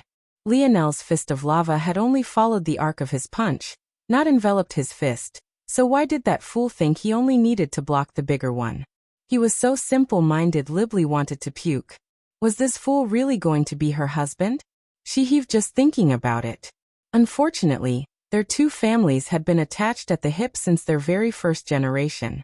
Their 2 heirs had always been destined to marry from the very beginning. From the moment of her birth, her marriage had already been decided. The worst part was that Dinmo was most definitely not so weak. Of course, he was only tier 4, an existence that Lionel had already defeated many of. But comparing Dinmo to the other Tier 4 of this quadrant would be foolish. Lionel stood amidst the 4 remaining youths without much tension on his face. As things stood now, there were just 2 Midas family members remaining and 2 Radix family members. Yet, other than being annoyed, there didn't seem to be any other emotion on Libley's face. "Is this the choice you're making? I can give you one more chance," she said plainly. In response, Lionel simply extended his opposite hand. A second flaming lava fist formed, and opened to reveal its palm. It expanded to 10 times its usual size in an instant, and covered the group in a shadow before descending downward like a falling meteor. The latest _AP_SODIES are on the website. Libley's gaze narrowed, annoyance even more clear between her brows now. However, this didn't stop her from reacting quickly. Her small hands came together at blazing speeds, revealing a cube-like structure of complex moving gears and parts. In this way, it was a lot like the segmented cube, except instead of puzzle pieces, it was made of gears, screws, and what looked like miniature hydraulic systems. To Libley, a metal spirit was far too important. If it was paired with her lineage factor and her Radix family's legacy techniques, it would be like adding wings to a tiger. Unfortunately, metal spirits were things she had only ever heard about in legend. Let alone getting her hands on one, she had never even heard of anyone partnering with one. She had wanted Lionel to give up because this would make things far easier. She could on one hand guarantee the metal spirit would fall into her hands, while ensuring no other variables popped up. But since Lionel wanted to play this game, she would play. Libley's Radix cube floated in the air of its own accord. The moment she stretched a finger toward it, it reacted as though it had a mind of its own, sending out one of its pieces. Clink, clank, clank, clink. In that instant, something absolutely shocking happened. A small pieces of bronze metal jetted out from Libley's Radix cube. First, it just coated one of her fingers, but then it began to rapidly unfold, snaking all the way up her arm before expanding outward. Visit. For the best no_vel_read_ng experience in the blink of an eye, Libley's right arm was covered in a bronze armor 2 times too long and 3 times too wide for her. With a look of indifference, she pointed this steampunk-like arm into the air, shattering Lionel's lava palm into a rain of golden fire droplets with a single punch. Chapter 960. Chapter 960, Radix Cube. Though it was impossible to see with little Tali covering his face, Lionel's gaze had lit up like a Christmas tree. Libley's arm was the most complex piece of machinery he had ever laid his eyes on. Though Lionel could probably say the dictionary was more complex, he had never personally opened it up to see just what its inner workings looked like. However, this arm and especially the Radix cube made Lionel feel as though he was a kid in a candy store, a reaction even he himself hadn't quite expected. Lionel didn't know when crafting for him had gone from something he just did to beat his father at to something he loved to this extent, but it had to be said that even he was surprised by this change. Though it might just be that his love for cool uniforms and things had spilled over. Because no matter how much he disliked Libley trying to take Tolliver away from him, he couldn't deny that her metallic arm was indeed pretty fucking cool. Libley's arm twisted and moved in all sorts of unique ways. Though it appeared to only had 3 main joints, the shoulder, the elbow and the wrist, much like every other arm, its degrees of freedom were enormous. And somehow, despite its size in comparison to Libley's petite body, she seemed completely unaffected. What was most shocking about this though was the second Radix family member, realizing that Libley was getting serious, acted quickly as well, taking out a Radix cube of their own, and rather than attaching a single arm to themselves, their Radix cube fused into their bodies to form an entire armor as though they had become a mech. Lionel could tell with a single glance that this person following behind Libley didn't have a Radix cube even a tenth as complex as hers. But it still filled Lionel with awe. Very soon though, Lionel wasn't able to continue to casually spectate. Visit. For a better user experience, Libley stretched her free arm toward her Radix cube, causing it to be coated in another arm as well. However, this one was far smaller and sleeker. It clung to Libley's small arms like a second skin, and almost seemed harmless. until Libly pointed it toward Lionel. That is. All the hairs on the back of Lionel's neck stood tall. Stay back. Libly said plainly to the others. This isn't a fight you can take part in. Go wake that fool up and tell him to stop being so useless. Even as Libly's words fell, a beam of bronze light tore toward Lionel, leaving him at a loss. Not only could he not tell what kind of force was coming his way, but it was actually so fast that his internal sight almost failed to lock onto it. Lionel's body curled backward in an arch, the beam just barely missing his chin. But by the time he tried to recover, Libly had already acted again. Her large steampunk arm whipped downward almost in a mock gorilla's pounce. It was so large in comparison to her body that its palm easily smashed against the ground even without her bending down. It propelled her forward with such speed that she had already appeared above Lionel. Even before the ground she smashed against registered the impact, and shattered into countless pieces. Lionel's pupils constricted. The shadow of Libly's gorilla arm swinging downward toward him was ominous in and of itself. But the wind pressure was so great in addition to that he was nearly forced flat onto the ground, little Tolly distorting slightly beneath her might. Lionel quickly rolled to the side, but the impact was far greater than anything he could have expected. Visit. For a better user experience bang. Bang. The forearm of Libly's gorilla arm suddenly twisted and pulsed. The result was Libly's single smash registering like two as though she had layered two strikes atop of one another. The pressure blasted against Lionel's back, catching him off guard. Little Tolly was blasted apart, revealing the skin of Lionel's back and sending him flying dozens of meters. Bloop bloop asterisk Lionel's expression changed. The impact was only enough to redden his back a little, and maybe bruise him a bit. But blasting apart little Tolly was a different matter entirely. Little Tolly was most spirit as such the little guy could separate into many pieces, and even change form at will. However, this didn't mean that the little one couldn't be hurt, which was why Lionel panicked. Thank God. Lionel sighed a breath of relief. Luckily, Libly's strike was a normal physical attack. So though it blasted through little Tolly, it didn't harm the little guy. It was only then that Lionel felt like he could breathe easy. The latest _AP_SODIES are on _the website. Lionel slowly stood to his feet. It seemed he had been a bit careless. It was well known in the dimensional verse that a battle with force crafters would be the most unpredictable. And though he had been aware of this, he had still been caught off guard. There was no telling what other hidden mechanisms Libly could have within her arms. All right, fair play. Lionel took a deep breath, putting little Tolly away and gripping his fists. His aura blazed, bronze runes racing into existence across his body as his halo expanded and descended to his feet. As his halo rose up, a brilliant silver armor coated him from head to toe, his demeanor completely changing. He grasped at the air, a spear of black wood appearing in his hands as he faced Libly. Her radix cube continued to hover before her, her eyes having narrowed into near slits. She didn't care about having seen Lionel's naked body, but what she did care about was the glimpse of his face. You're Lionel Morales. I see. So you're from Earth. That makes things more interesting. Visit. For the best no_vel_read_ng experience for the first time. Libly's face showed something other than indifference even as Lionel's head was slowly covered by a silver helmet. News had been spreading rapidly about this fugitive, but Libly still found it more interesting that he was from Earth. That said, Lionel didn't seem to care, his body flashing forward. He needed to end this quickly.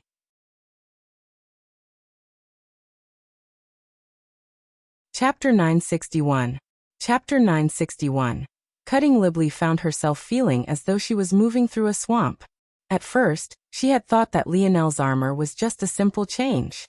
After all, she could see at a single glance that it was constructed of just a few dozen parts. Compared to the complexity of her crafts and her radix cube, it was sorely lacking. It was almost like comparing night and day.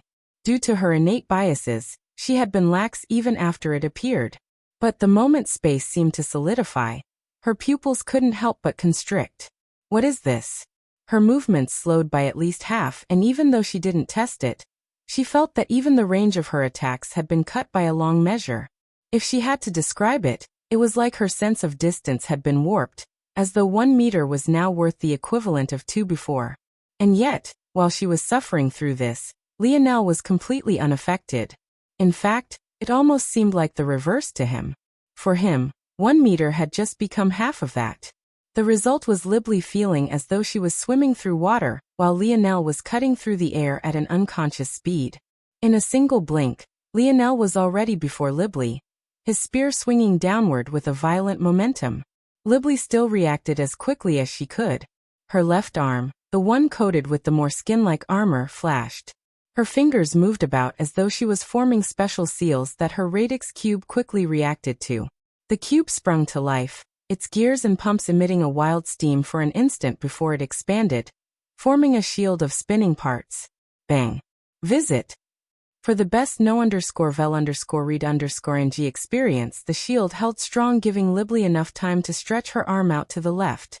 As though she had already predicted exactly what would happen, Lionel's body vanished and appeared right before her fingers, being met with a familiar beam of bronze light. However, what should have been an instant victory was met by nothing but a cold, heartless gaze. Libly hadn't realized that even as Lionel appeared, the flat of his blade would find a position right below her extended forearm. With just a twist of his wrist, Lionel sent Libly's laser shooting off into the distance, passing well over his shoulder. Libly's pupils constricted, her right arm whipping toward Lionel, and causing the air to shatter and collapse even as barbed bronze chains shot out from their hidden mechanisms. But Lionel had already taken the initiative. The strength of the spatial lock increased. Even though Libly felt that she was spinning her arm as quickly as she could, it was moving at a snail's pace. The result was the activation of her chains being way off and missing Lionel entirely. Libly still managed to react quickly, her left hand once again forming several quick seals that turned her shield of gears into a royal sword of bronze that pierced down toward Lionel's neck. At the same time, she didn't bother to retract her chains, instead continuing to swing her arm toward Lionel as she used them as barbed whips. The dexterity with which Libly used her crafts couldn't be denied, and she seemed to have a quick answer to everything. Unfortunately, it wasn't enough. Lionel's spear had appeared before her forehead, piercing forward with an unquenchable thirst for blood. Libly could feel her life flashing before her eyes. At that moment, she suddenly understood. Before the abilities of this armor before her, all her contingency plans and clever hidden traps were meaningless. What good was it all if she wasn't quick enough to use them? Bang! In the instant before Libly's head was pierced through, a necklace hanging from her neck automatically activated with its own mechanism, shielding her with swirling lights filled with spinning gears. Visit. For a better user experience still, Libly shot into the distance not much unlike her fiancé, her brain shaking within its skull. Even a fifth-dimensional existence wasn't immune from concussions.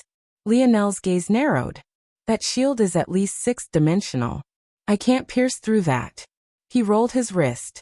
If not for his divine armor, he might have shattered his wrist during that pierce. Time to go, Lionel decided. In the instant before he killed Libly, he had sensed several auras suddenly pounce toward him. It was clear that they had protectors in the shadow, but the spatial warping abilities of Lionel's divine armor had caught them completely off guard, stopping them from reacting in time. Lionel couldn't help but be impressed. Their concealment abilities were actually good enough to hide from his senses. But now that they had exposed themselves in a panic, worried about Libly's safety, it no longer mattered. Now that he finally had room to breathe, Lionel quickly took out the segmented cube and entered its shuttle mode before shooting off into the skies. However, he had barely made it just 20 meters into the air before a rumbling took hold. Powerful auras converged toward him from all sides, the greatest of which was at Tier 9 of the 5th dimension. It seems they had finally caught up. Cutting it close, Lionel thought with a clenched jaw. Visit. For a better user experience across the dimensional verse, another battle was still taking place. However, it was even more one-sided than what had just been experienced. On one side, there Miguel with just a few beads of sweat falling down his handsome brows. They were so few and scarce that the wind quickly wiped them away, making it seem as though they were never there to begin with. On the other side, There was a beaten and bloodied Aina. Tears and rips littered her flexible armor, matched well by the bloody holes that ran through her body. Large patches of blood stains littered the grass and trees, all signs of location she had once stood in. Every time she breathed, a crimson fog would escape her lips. It gave her quite a sinister appearance, but only the two of them knew that this crimson fog was none other than Aina's own vaporized blood. Her heart would have collapsed from beating too hard, had she not continuously repaired it. However, even with all of this being the case, Miguel's eyes were drawn to the chip in Aina's mask. It exposed just a bit of her lower cheek, jaw and lip. But it was barely enough for Miguel to get an understanding of just how beautiful the woman before him was. Miguel brandished his thin sword, having been forced to take it out sometime within the last half hour. He could tell that as Aina grew more vicious, she was actually rapidly improving. In fact, bang! Aina's aura shifted once more, slamming through a barrier and spilling over into Tier 4 of the 5th dimension. Miguel shook his head. What difference did that make? Tier 3? Tier 4? To him, even such a watershed step was no different from simply fighting a slightly larger ant. He swung his sword again, ripping a huge gash from Aina's shoulder to opposite hip. Blood sprayed like a fountain, blooming in the air like a flower. The latest _AP_SODIES are on the website.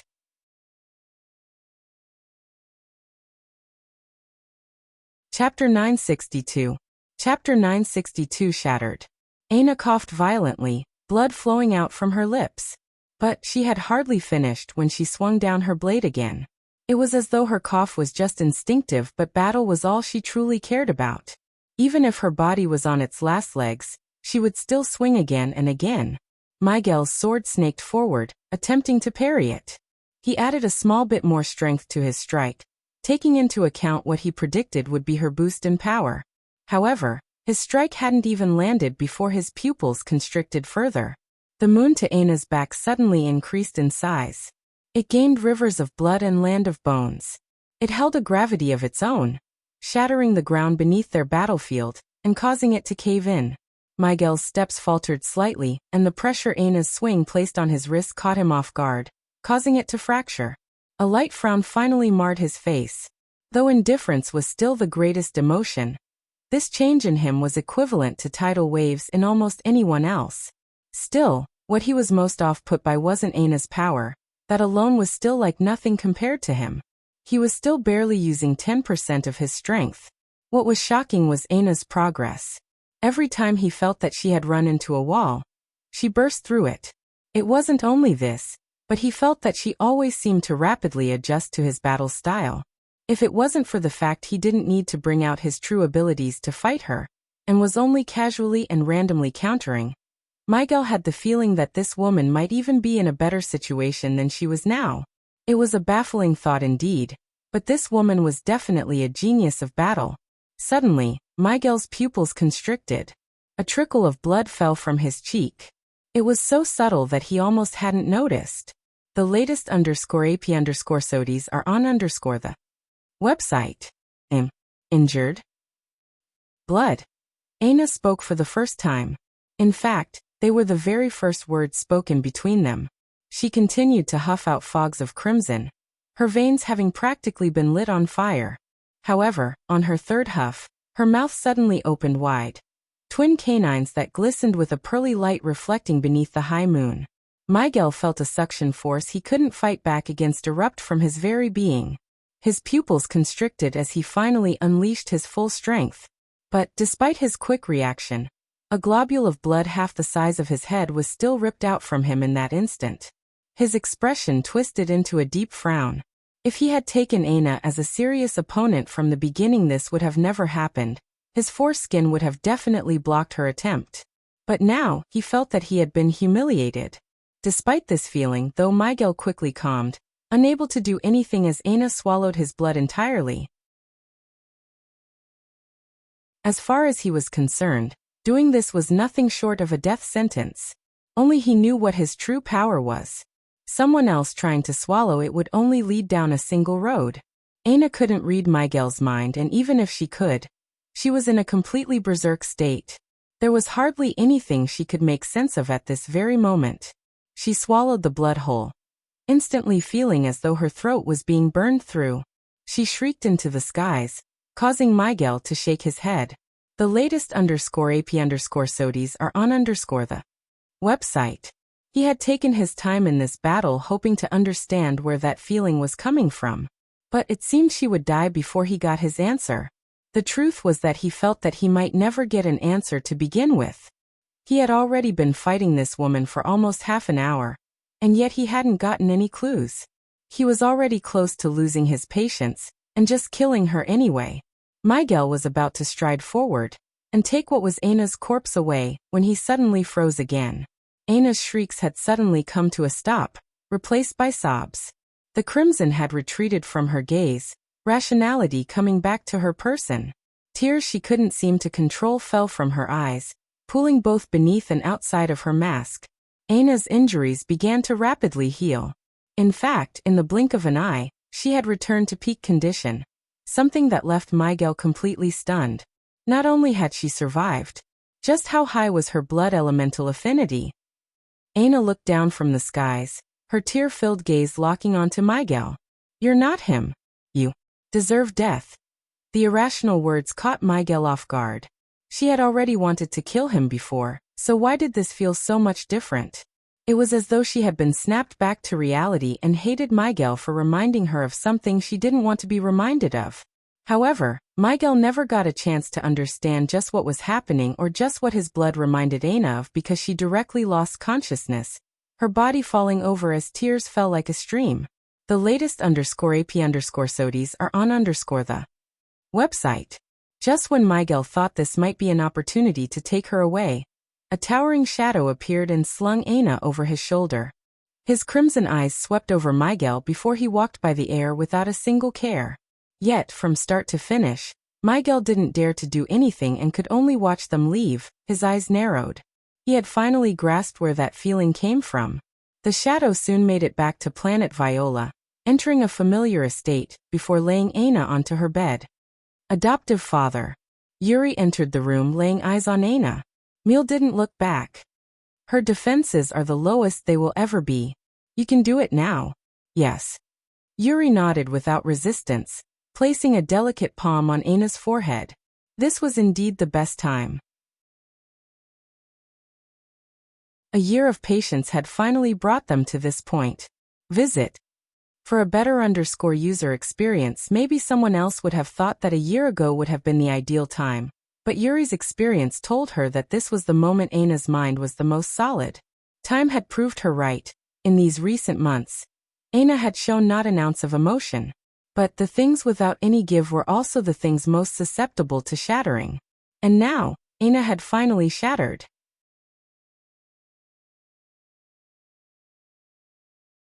Chapter 963. Chapter 963. Flaumil watched in silence as beads of sweat began to fall down Yuri's brow. This matter shouldn't have taken so long, but after the curse was mostly lifted, Ana's mental strength had taken an impossibly massive leap forward to the point her previous and current power in this aspect could be compared to night and day. Due to this increase in strength, what Mil had prepared became impossible to use. Of course, Mil was surprised by the fact his daughter had found a method of dealing with this curse on her own, when even he had no way to do so. But it seemed that even Yuri had no idea how this came about, and whenever he asked Ana about it, he would receive silence in return. The relationship between them as father and daughter couldn't be described so simply. They ate in silence with the exception of their clashing elbows. They hardly spoke to one another, and they would often meet the other with silence even if a question was asked. Clearly, whatever had helped Ana heal was something she didn't want to talk about. And at the same time, Mil wasn't a person who would insist on prying into the business of his daughter. She could do as she pleased so long as she also met his standards.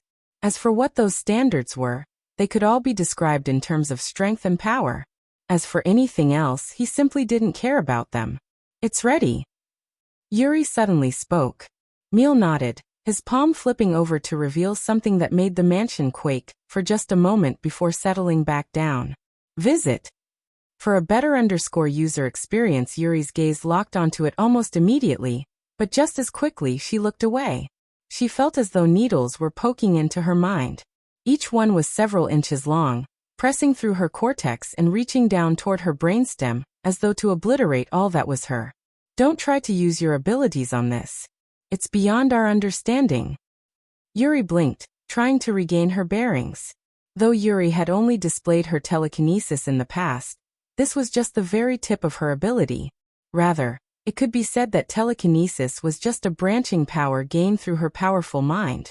The core of the truth, though, was that Yuri was not human.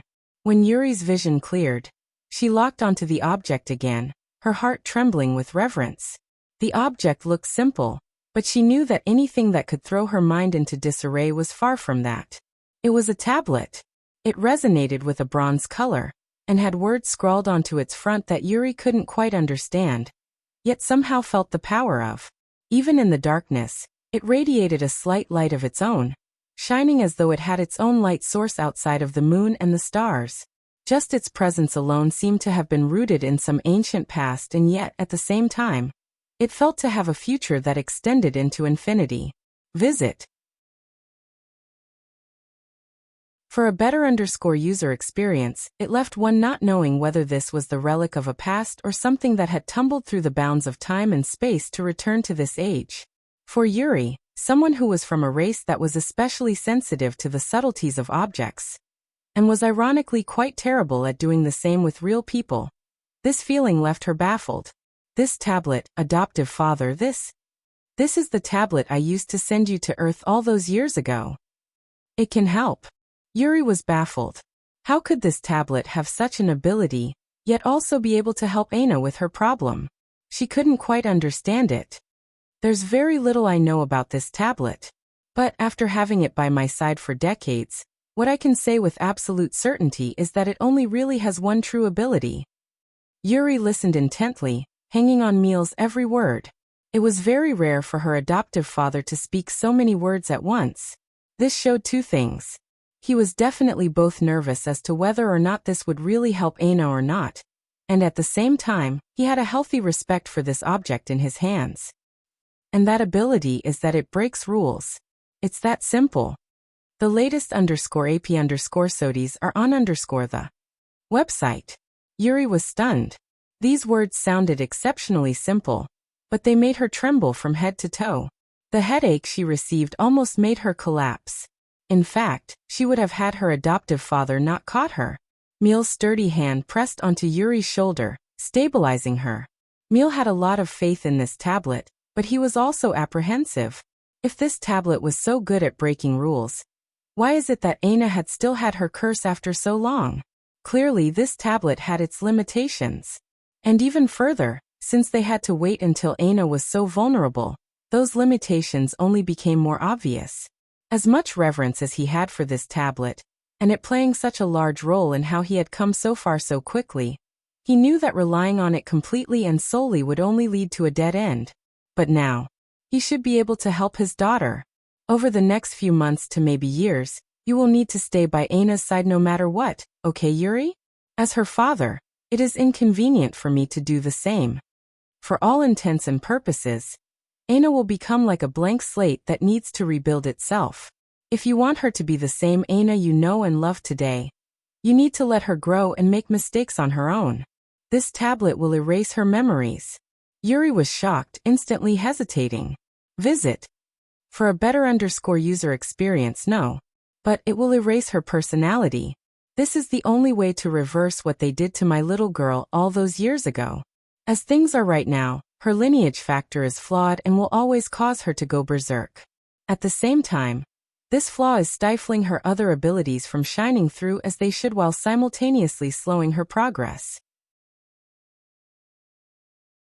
This tablet will give her a reset and remove the flaw before allowing her to bloom forth once again.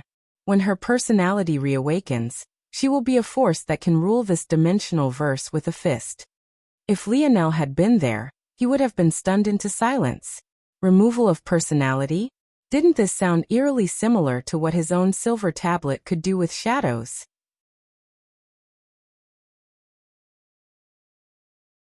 Chapter 964. Chapter 964. Meet Lionel had no idea what was happening so far away, nor did he have any idea that Aina had such a flaw in her lineage factor. Though, it should have been obvious. Lionel had fought a small number of Brazinger family members in the past, including one who had his life on the line, but none of them had ever gone berserk like Aina had. That said, it wasn't quite Lionel's fault that he hadn't realized this problem. Aina had only gone berserk a single time around Lionel, and it had been so long ago that he completely forgot. Of course, what Lionel didn't know was that Aina had purposely not used her lineage factor after that moment for fear of putting him in danger again. Even while seeking out the limit of her power, she was willing to handicap herself in this way. It was impossible to tell how many of such decisions Aina had made for the sake of her love of Lionel, since she had known him. It seemed that even as a man with such a sharp mind, he was ultimately still a man, and Aina was ultimately still a woman who expected him to read her mind. That said, maybe of all the women in the world, Aina had the most right to expect something like this of her man considering Lionel's abilities. But it seemed that Lionel himself was still not quite perfect enough. Still, Lionel couldn't be worrying about this moment, because he was suddenly being assaulted from all sides. The latest _AP_SODIES are on the website. His vessel shook and quaked as he rocketed into the skies, barely dodging beams of light and fire with subtle flicks of his finger. The more Lionel controlled this ship, the more he realized just how important his finger designation was for it. If he hadn't reached his particular level, controlling it would just be a pipe dream. The good news was that there was no one with the ability to fly, and the ships they did bring were slower than Lionel's own while taking away the flexibility they would normally have. As a result, Lionel was able to make it to the flaw he picked out long ago. At that moment, though, Lionel suddenly felt as though a gaze had locked onto him, making a cold shiver crawl down the back of his neck. His gaze narrowed, but he kept rocketing forward, shooting through an almost imperceptible gap and vanishing into the depths of space. "You want to use me, HM?" Lionel's lip curled. He could tell that whoever had locked onto him definitely had at least one method to stop him. Maybe multiple. But they had chosen not to. Clearly, the only explanation was that he was more useful if he escaped. Lionel didn't seem to mind in the slightest. They say that the best schemes were ones that the enemy knew of, and yet had to walk into anyway. But whether it was Lionel walking into this trap or Augustus, it remained that time would tell. Visit. For the best no_vel_read_ng experience. Libley's eyes opened, the images before her gaze blurring. Her head swam and her thoughts felt incoherent. It was clear that she was still suffering the most terrible symptoms of her concussion right this very moment, and it took her a bit to regain her bearings. When she did, her hand shot up to her forehead, a light frown marring her features. Looking around, she found that her head was actually leaning on someone's lap. She didn't know what to say when she realized that it was actually the big oaf Dinmo. He didn't seem to react to her waking up, seemingly finding everything but her face to be interesting to look at. Libley shook her head. It seemed this fool could be nice sometimes too, but he was still an idiot. She would have woken up long ago had he not insisted on leaving her on the surface of this terrible planet. Couldn't he have carried her away to somewhere cooler? Forget it, this was about the best she could expect from him anyway. The relationship between the Radix and Midas family had always been one of matching brains and brawn. Whenever it was that both clans had one female and one male heir in a given generation, they would always marry to strengthen relations between the families. It just so happened that Libley and Dinmo were both the heirs of this generation. Visit. For the best no_vel_read_ing experience. The Radix family and their calculative abilities. The Midas family and their fire control. Of course, things weren't so simple. Part of what made it so complex was that unique bronze force that even Lionel couldn't place or name. But maybe that was the sort of secret only the two families would know. All that mattered now were their two heirs had actually lost to a single young man from a fledgling world.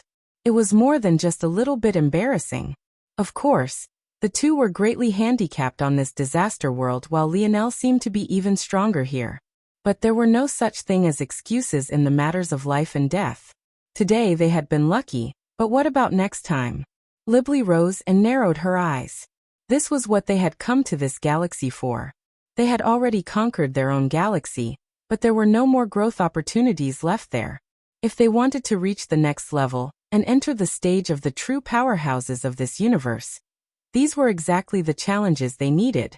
As for Lionel, she hoped that they would meet him very soon. After all, much like everyone here, they were all eyeing the same world and the same fold of reality. Soon enough, so long as Lionel would fight on Earthside, they would meet on the battlefield once again. Visit.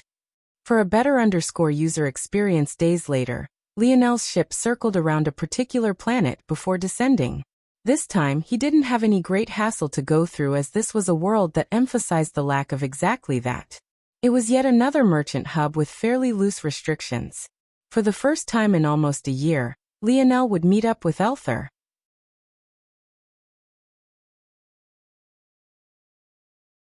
Chapter 965. Chapter 965 Addicted. Look at you, you're still as pale as ever. Lionel let loose a laugh, sitting opposite Elther, who was caught off guard by his sudden appearance. Toward such words, Elther could only be speechless. He might have already taken out his saber for anyone else who had said these words to him, but for some reason he found it quite amusing when Lionel said so. It wasn't much of a surprise that Elther's pretty face and seemingly sensitive skin was a sore spot. He wanted to be a general, not a male model and gigolo. Yet he looked like the slightest bit of sunlight might leave him red the next day. It was a sad plight indeed. You're one to talk. Have you seen your hair lately? If it wasn't so short, I'd mistake you for a woman. Elther's mouth was just as sharp as his blade, though, so he hardly missed a beat. Lionel grinned. Oh, this. You don't think it makes me look quite kingly? Elther snorted. A king of solely women, maybe. The latest _AP_SODIES are on the website. Even as he said the words, Elther knew that his retort was quite weak. Unfortunately, he just felt that Lionel's hair quite suited him, so it was a bit difficult to lie with a straight face. Annoyed by his failure, he just looked away, calling for a waitress to order a large sum of food he had every intention of making Lionel pay for. Lionel laughed, seemingly seeing through Elther's thoughts. Though the two hadn't known each other for long and could really only be considered to have had two real interactions, Lionel felt that he had quite a good read on Elther. He was a man who wanted to be seen as a man, first and foremost. But he still had a lot of childish tendencies. That said, whether one could make him display these tendencies would both be dependent on how much stronger than him you were, and just how close to him that you were. If someone was stronger than him, and also not someone he recognized as family or friend, he'd be more likely to lash out than retort like he just had. At that moment, the two men shared a private room in a top-class restaurant. Lionel hadn't really cared where they met, but Elther insisted that a king should have some standards. Of course, Elther also complained about Lionel's choice in clothing, claiming him to be far too casual. But in the end he was forced to give up and take it one step at a time. It was already enough of a miracle that he got Lionel to come here. The man wouldn't even touch a drink usually. Clearly, the irony was lost on Elther. He wanted to be a general, but he was always so concerned with his clothing. Visit. For the best no_vel_read_ng experience. So, how are things going? Lionel asked as he was halfway through a beast carcass half the size of his body. The movements of that woman I told you about are quite weird. She keeps attacks and claiming periphery territories of the guild, but has made any real moves toward the guild itself. It's almost like she's stringing us along. Oh. Lionel blinked. Show me on a map. Lionel used the projection ability of the dictionary. Usually he used it to navigate through the Milky Way. But this was an excellent use as well. Elther reached his hand forward, pinching his fingers before spreading them out wide. The result was the 3D plane of stars zooming in toward a certain location. We've attacked here, here and here. In these months, we've fought 3 major battles. The rest of the time has been spent consolidating territory and securing routes. Lionel's gaze narrowed when he saw these locations. He had already memorized the map of the guild's territory that Elther had sent him previously, so he knew exactly where these were and what they represented. But that was also what made it all so fascinating. None of these territories were very valuable at all. The best asset here was a lower-level disaster world called Planet Istia. However, it was quite old and had already reached the end of its potential. Other than being a decent place to gather lightning element ores and herbs, it wasn't very useful. Visit. For a better user experience, the other two locations were just normal trade routes, asteroid and moon stations, along with planetary hubs. But the thing about these trade routes was that they led to fourth-dimensional world and folds of reality. Their use in the grand scheme was minuscule at best. The good news about this was the resistance the Oryx met was minimal, while also giving them a chance to learn how to work like a real army instead of a bunch of powerful individuals like they normally did. But the bad news was that Lionel couldn't see through to the purpose of this woman. This wasn't a feeling Lionel liked.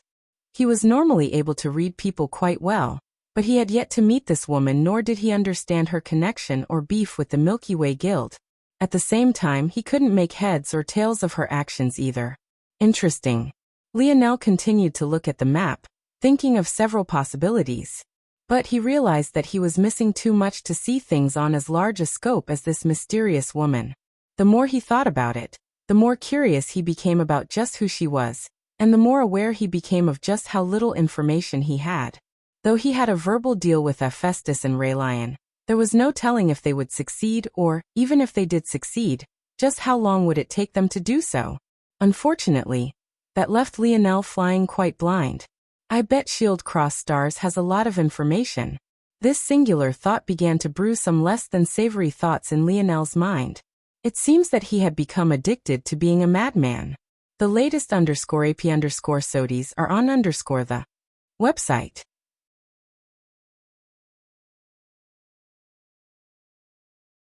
Chapter 966. Chapter 966. A Union Elther quickly caught Lionel up on a lot of things. Eventually, the topic came back to Lionel's teammates and the matters related to Earth. Lionel had learned a while ago that Earth had successfully entered the fifth dimension, and had recalled a lot of individuals as a result.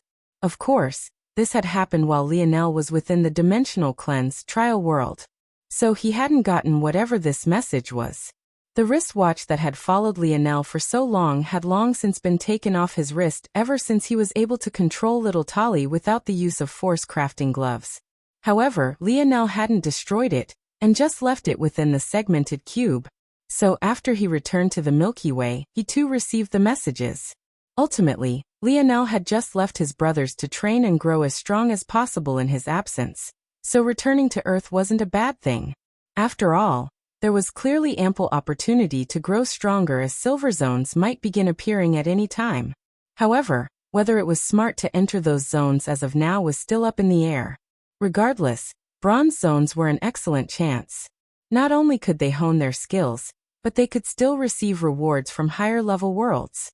Even Lionel, who was a bronze crafter himself, if his spears were ignored, only had a couple bronze crafts. So this was a great opportunity for them. Now that Lionel didn't have to worry about Aina, at least not immediately, he didn't mind returning to Earth as well. After all, as far as he was concerned, there'd come a day where Earth was the center of his territory. He had to do his part to protect it too, even if it was under the control of his grandfather for now. Yes, there's a lot of good opportunities on Earth right now. In fact, they have been contacting me with methods on how to deal with it all. It all? Lionel was taken aback. Yes. The main problem Earth is facing right now isn't the zones. Those have slowed to a lull after the breakthrough. The main issue is the evolution of the oceanic creatures. Lionel's gaze narrowed. Earth never had to deal with much of an invalid problem, because Emperor Fox had cruelly chosen to kill over 99% of Earth's population before the metamorphosis even began. But there was nothing even he could do about the vast ocean. Visit.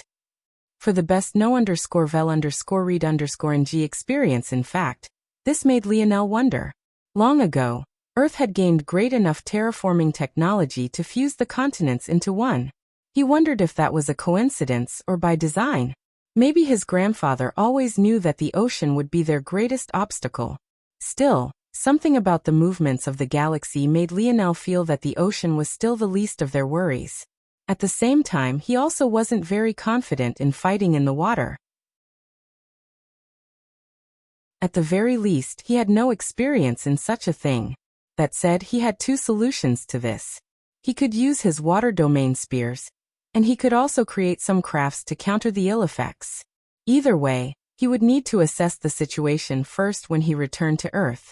I think that's everything, Elther said, exhaling a breath. Lionel nodded slowly. And how receptive do you think they would be to a human leader?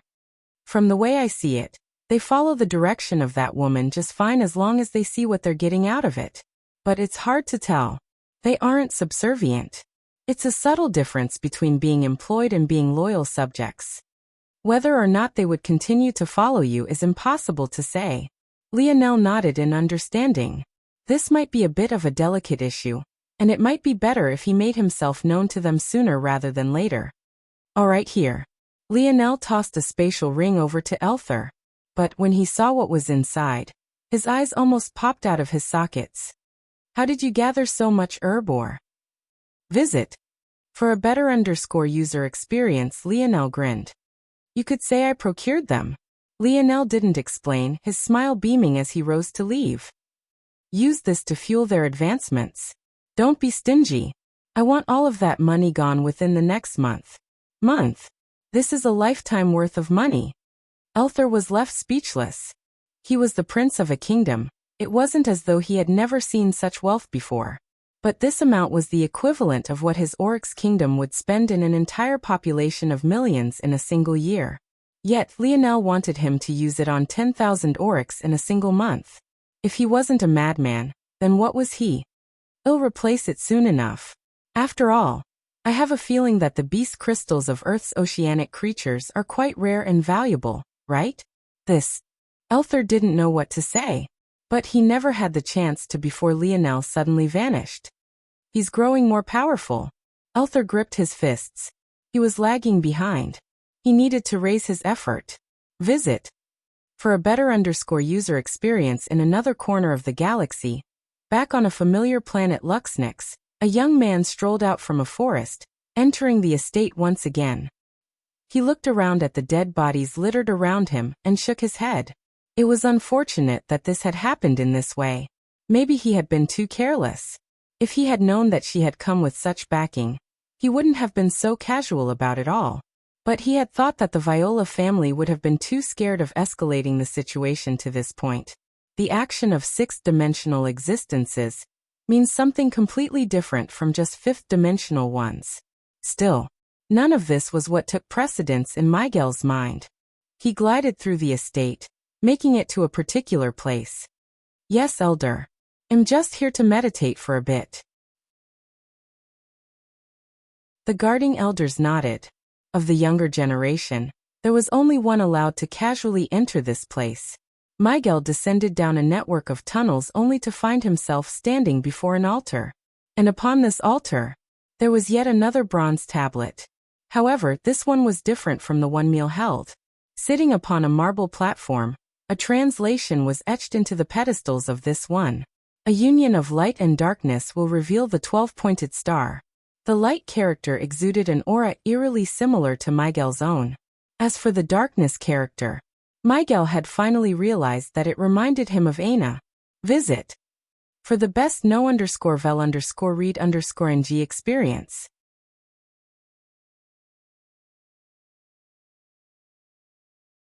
Chapter 967. Chapter 967. Familiar Miguel stared at these words for a very long time, his eyes eventually closing as he fell into a state of deep meditation. The 12-pointed star was the most important symbol of the Luxnix family, despite the fact they called their lineage factor the snowy star owl. For some odd reason, within their ethereal glabellas, their light elemental embryos manifested exactly as a 12-pointed star would. Of course, this was a secret no one would know about unless a member of the Luxnix family went out of their way to speak of it. However, even aside from this alone, there were still their feather-sword warriors who used this star as a symbol of their prestige. There was no doubting that the 12-pointed star was of immense importance to the Luxnix family and their strength. However, almost no one understood its significance, and even less understood just what the origins of it was. Miguel, though, understood that everything originated with this tablet. If it didn't exist, maybe there would be no Luxnick's family today. And now, after all these years, he had finally come to grasp a clue about just what all of this could mean. Despite the calm look on Miguel's face currently, he was doing his best to stop his seething blood. Since his youth, Miguel had always been extraordinarily talented. However, he was limited by two major factors. Visit. For a better user experience, the first was that he was born in a world capped at sixth-dimensional potential. Though planet Luxnix was at a peak amongst sixth-dimensional worlds, it was ultimately still that. Compared to seventh-dimensional worlds, it was still too lacking. And compared to seventh-dimensional worlds nearing the eighth dimension like the Morales family world, it might as well have been an ant by the roadside. Regardless of his talent, this would always be a limiter. The second factor that would always limit him was his sixth-dimensional lineage factor. If he truly wanted to progress, there would come a time where his snowy star owl lineage factor became not only useless to him, but even a hindrance. Luckily, he was born with another talent that could mitigate this somewhat, but these would always be two anchors on his talent, anchors he could never get rid of unless he could learn these words. Miguel wasn't a fool. Prophecies often had so many potential interpretations that taking anything at face value could end in his death. For all he knew, union meant Ailsa devouring his blood whole like she had done during their battle. In such a case, this prophecy would have little to do with himself, as he would be dead. With how fast he had seen Aina's progress to be, though he felt that she too would be limited by her birth and upbringing like he was, it wasn't impossible to see this as a probable conclusion. When things are framed in this manner, there were all sorts of things that these words could mean.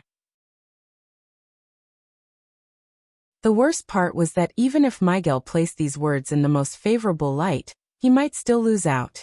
Visit. For a better user experience, for example, what if union referred to a child between himself and this mysterious woman? Though he wouldn't be opposed to it considering the small part of her beauty he had seen, how would the talent of a child help him? He wasn't an old man. He had yet to reach a point where the only way to progress would be passing on his lineage to another. He had no interest in having a child who could surpass him. What he wanted was power he could grasp on his own. After cycling through these thoughts, Miguel managed to calm himself. Now the beating of his heart and the slow circulation of his blood matched the indifference on his face. With so many potential interpretations, Miguel decided on patience. He would observe the situation for a while longer. If it was a prophecy, then that meant it was destined to happen. By definition, he shouldn't have to do anything overt to cause it to happen. Of course, there was always the chance that this wasn't a prophecy and was rather a helpful clue. After all, if this tablet was what bestowed the 12-pointed star upon them, then it was more of a guider than a prophesier of the future, right? This was also a possibility that Miguel had thought of, but he still decided on patience. He would calmly observe things for now. If he was right, then things should organically fall into place. On the other hand, if it was a clue, he would act accordingly to the circumstances. The latest _AP_SODIES are on the website. For now, he only had one real goal: to ensure that Aina did not die. It was that simple. This was why he hadn't alerted his family elders about the appearance of Meal, and gave no resistance. In addition to this, he chose not to tell anyone about his findings. If this was a prophecy, it was best that the maximum number of individuals acted as naturally as possible. Only if it turned out not to be one would he mobilize his family members should something beyond his control occur. After organizing his thoughts, Miguel sank into a true meditation, motes of light slowly accumulating around him. In the presence of this tablet, it felt like all bottlenecks would be loosened and the speed of his practice would accelerate many times over. Since he was already here, he might as well take advantage and also grasp the chance to replenish his stamina. Miguel could feel his lane toward the sixth dimension spreading open and wide. If he wanted to, he could step through it at any time, but for some reason he had always held back from doing so, continuously consolidating himself within the fifth. Maybe only a select few number of individuals would know exactly why. Miguel gazed longingly at the path ahead before suppressing it and focusing on rejuvenating himself. As his senses swept through his body, checking for any weaknesses and focusing on improving, He swept over a particular location above his right hip, flickering with the lights of a familiar innate node. Visit. For the best know_vel_read_ing experience.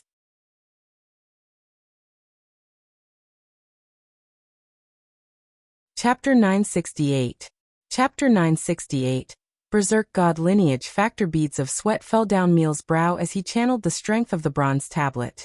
His strength seeped outward, pouring into Aina's body and delicately erasing much of what was her. Yuri stood to the side, feeling very nervous. Before, she hadn't been aware of just how important this was for Aina. At least not until it was described for her by her adoptive father. The truth of the matter was that though the Brazinger family was quite disgusting in their toting of eugenics and the importance of bloodline purity, there was a method to their madness. Keyword being madness. The Brazinger family's lineage factor was known as the Berserk God Lineage Factor. This was its true name. What had been displayed on Earth was nothing more than the tip of an iceberg that branch family members would be held to. However, just how berserk you were depended on the purity of your bloodline. For Aina, who was only half Brazinger on top of not receiving any of the family's special rituals or training, her lineage factor was far more berserk than it was God. This lineage factor was objectively powerful. In its purest form, it was a lineage factor that many would scratch and claw to have. Its abilities could be broken down into a few aspects. The first was overwhelming strength.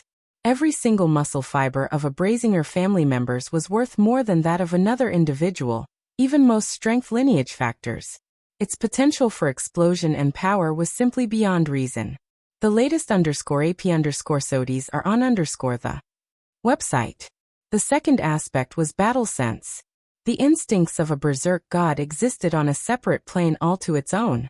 Their ability to adapt and change their combat style to counter their enemies would make it feel as though they were all combat geniuses. What Lionel had to calculate, they did on instinct, and at a much faster speed on top of that depending on how pure their bloodlines were. The third aspect was rebirth. After experiencing terrible injury, a long-fought battle, or masochistic training, upon healing, a berserk god would have the strength of their bodies increase proportional to the weight of what they experienced. The fourth and final aspect was an affinity for all weapons. Whether it was a sword, a battle axe, a spear, even fists and kicks, a berserk god wasn't restricted to any weapon or martial art. They were geniuses of battle, existences created to wreak havoc on a battlefield. This was the true ability of the Brazinger family. The only person that Lionel had ever met who might have the true berserk god lineage factor was Simeon. However, he was always focused on his beast taming and genetic manipulation abilities, and Lionel had never seen him fight in hand-to-hand combat. Even now, it seemed that the Brazinger family, and maybe even the other three families, had hidden themselves very deeply. Knowing this, it was easy to see that what Aina experienced was an extremely perverted interpretation of the berserk god. She only received some of these abilities in part, and without clear or purposeful direction to any of them. But this wasn't all her fault. How was it that despite being half Morales and only half Luxnix, Lionel received their lineage factors in full while Aina did not? The answer was simple: it was done on purpose. Visit. For the best know_vel_read_ing experience, the curse Aina faced was just the tip of the iceberg, and also acted as a cruel agitator on her mental state, warping her emotions and her reality. How could anyone be completely sane after experiencing years of torturous itching and peaks and valleys of horrid pain? It was all done on purpose to make Aina fall further and further into depravity. The fact she had even a semblance of humanity left in her was a testament to just how mentally strong she was to begin with. The Brazinger family lineage factor was altered so that when met with interference with other bloodlines, it would deviate from its predestined path. The result of this would be a deviation in the mind state that resulted in oversensitivity. In the beginning, this oversensitivity would only be minor. For example, it might be as benign as suddenly becoming greatly embarrassed when a boy you liked confessed to you, even to the point of running away with a blushing face despite the fact you were normally an assertive and confident woman. However, as time progressed, it would steamroll and increase to the point the smallest things became enormous and the tiniest insecurities became tall mountains. Eventually, just the most minor activation of their bloodline would result in this person going berserk, overdrafting their bodies, and ultimately dying. It could be said that if not for Aina's self-healing abilities, she would have long since fallen for the plot of this ancestor of the Brazinger family. It could even be said that due to meeting Lionel and allowing herself to fall for him, Aina had delayed the strongest onset of these side effects for as long as she could. However, this tablet provided a unique opportunity to reset the damage done and undo this second curse the Brazinger family had placed on Aina. Visit for a better user experience. When the tablet erased a personality from a shadow, there was no living entity to cause the rebirth of that personality. However, Aina was different. She was a person with a propensity toward a certain disposition. As long as she was given time, she would become the very same Aina once again. This was why Miel had emphasized that Yuri should follow Aina around, but that she should also allow Aina to grow and make mistakes on her own. Only in this way would Aina grow to be her most authentic self. The story that wasn't told, though, was that it had taken Miel decades to accumulate the amount of energy he was currently giving to Aina now. As stoic as he was, as unemotional and silent as he was, as harsh as he was, the one thing that would always be true is that he loved his daughter. That said, there was one matter that would be grating to most people. Just who had power enough to alter the course of a lineage factor in this way? Who could place a curse that followed a bloodline like a reaper, gatekeeping it for generations to come? If Lionel had been there, especially as he watched the pieces of a force art break and shatter, floating above Aina's head, his dreamscape would have sparked with several arcs of lightning. And, when his dreamscape settled down, he would suddenly think back to a man he had learned of in the Joan Zone, a man they called God. A man capable of copying the abilities of people into force arts. Aina's eyes suddenly shot open. The latest _AP_SODIes are on the website.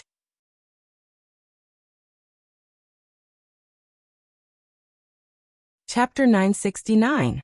Chapter 969. Sensitive Earth was in a completely different state than the last time Lionel had been here. Where there had once been rubble and debris, there were nothing but large stretches of greenery and nature. Whatever wreckage the metamorphosis had left behind had long since been cleaned up, turning Earth from a concrete giant to a world that placed great emphasis on its natural beauty. Something Earth, especially in comparison to other worlds, had a lot of. The Ascension Empire had taken advantage of the boon between the fourth and eventual fifth dimensions to cause this great change. In this span of time, Earth had experienced many force eruptions and natural phenomena of the like that greatly accelerated its growth. Thanks to this, with just a small bit of help from humans who moved all the useless metals and artificial bricks out of the way, Earth was able to flourish in the way it was always meant to. Like this, the only marks of old Earth and its technologies were the 9 major populous hubs of Earth, one to each of the 9 provinces. This included places like the Imperial Capital and the Royal Blue Fort. Outside of these cities and forts, there were only large expanses of greenery. There were trees that already rose up hundreds of meters into the air.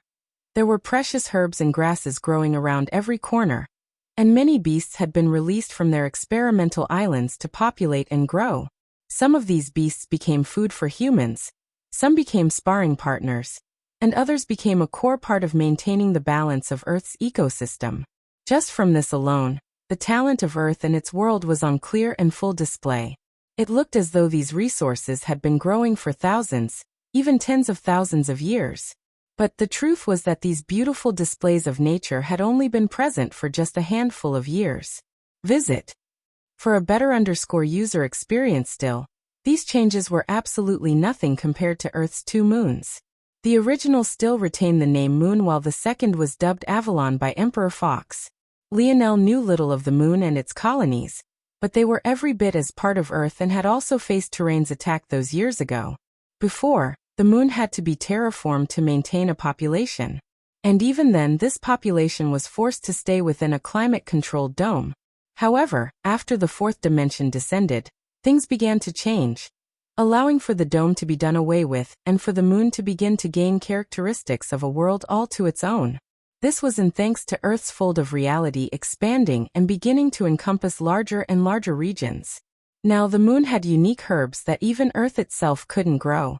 And though it didn't have large bodies of water or oceans, it had begun to have its own self-sustaining lakes in addition to its own true atmosphere. The people of the moon also seemed to take a unique evolution path compared to the people of Earth. Though they still looked human, they tended to be taller, more fragile, and had stronger minds comparatively speaking. Likewise, Avalon also underwent great changes. The kingdom of Camelot was no more, and was rather taken over by Secretary Marquis Pendragon. The latest _AP_SOTIs are on the website. The more primitive side of Camelot had been washed away in favor of more modern comprehensions. In addition, the greatest benefit Camelot brought, its population, was spread out and divided amongst the 9 provinces of Earth. Ultimately, the people of Camelot weren't alien to the people of Earth, and were easily accepted. After all, these were people created and based on themselves. How could they not assimilate well? It could be said that the only real growing pain were the somewhat outdated and backward ideas of the people of Camelot. They had yet to learn of the progressivism of modern times. But ironically, it was the retreat of Earth from a technologically central ideal that helped this assimilation work all the more. In a lot of ways, the people of Earth felt like they were going backwards while the people of Camelot felt that they were being accelerated forward. This allowed the two groups to meet in the middle and reach a happy medium. It was amidst all these changes that Lionel returned to Earth. Hovering high above the sky, how could he not be shocked? He hadn't expected such large, sweeping changes. In fact, he partly believed that he would come back to find the same dilapidated buildings. At this moment, he felt like he had grasped the difference between his grandfather and him. Lionel believed that he was quite forward-thinking and quick on his feet, even not hesitating to spend what an entire kingdom would in a year just for a single month of progress. However, it was clear that working harder didn't trump working smarter. Visit. For a better user experience in just a handful of years, not even quite year 3, Earth's entire face had changed. And Lionel was certain that his grandfather had planned it to be this way from the very beginning. There wasn't a single step that he had taken that was out of line of this goal. Now, despite being a fledgling world, Earth was already in the 5th dimension, had no human invalids to worry about, and had conquered all of their land without trouble. Lionel had naively thought that while his grandfather was struggling with getting Earth back on track that he'd be able to make some headway toward catching up. But he felt more wrong than he ever had before. Now that he was more sensitive to certain things, upon stepping onto his grandfather's territory, he felt a suffocating aura from all sides. He had to try twice as hard just to take in half the oxygen he normally would. He didn't need to look around to understand that his grandfather already knew that he was here, and that he was back. No, it could be said that nothing that happened within Earth's territory or fold of reality would escape his notice. His eyes were everywhere.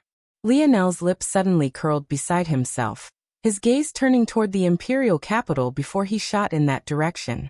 The latest _AP_SOTIs are on the website.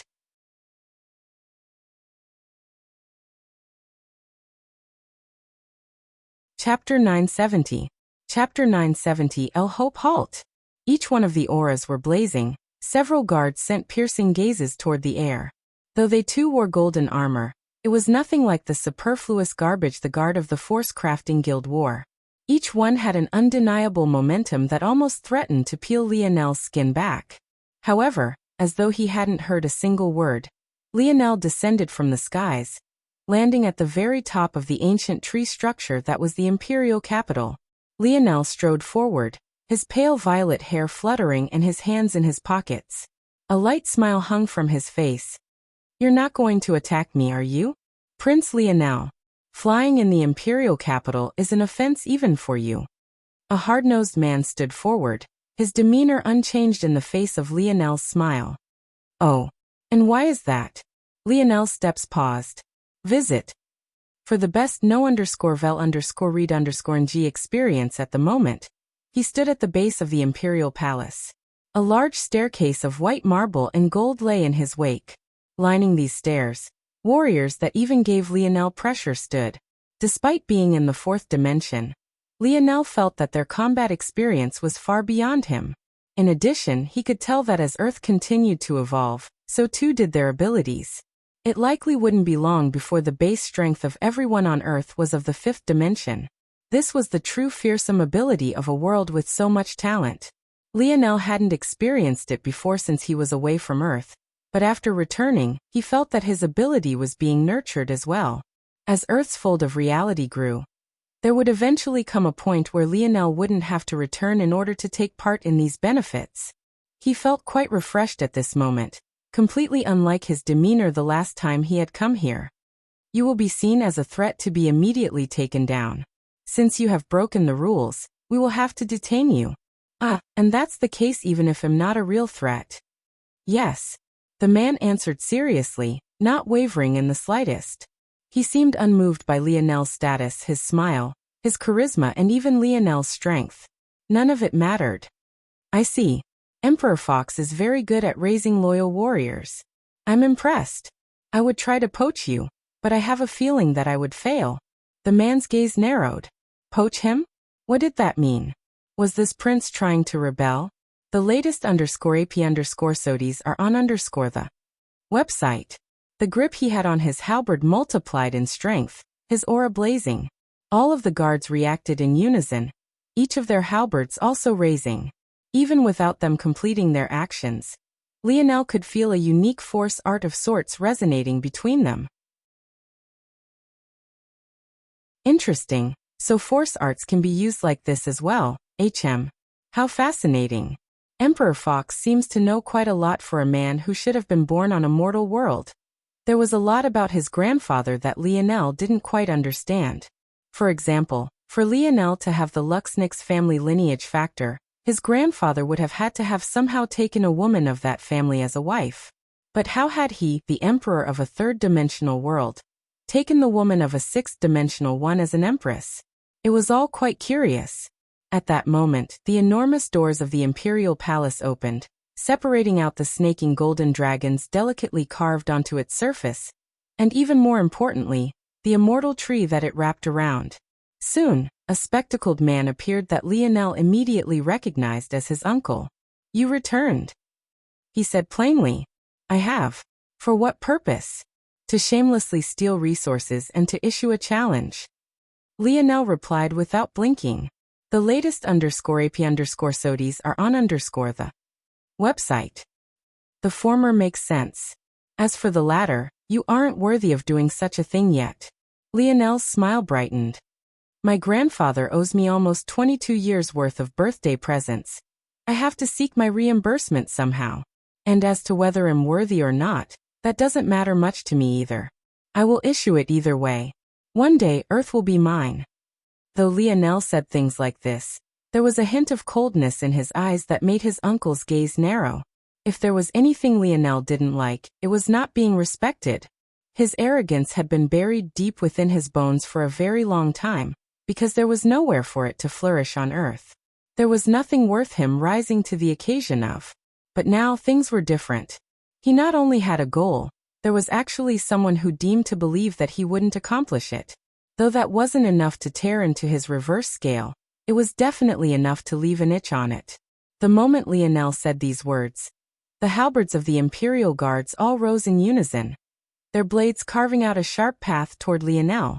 Yet, even as he faced a torrential rain of force that could obliterate a city with just its momentum alone, Lionel remained unmoved.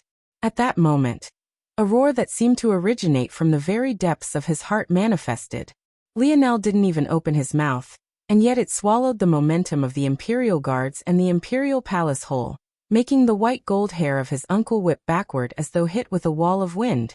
It felt like Lionel had suddenly become 10 times his original size, his body looming over the capital and his momentum causing the earth to quake.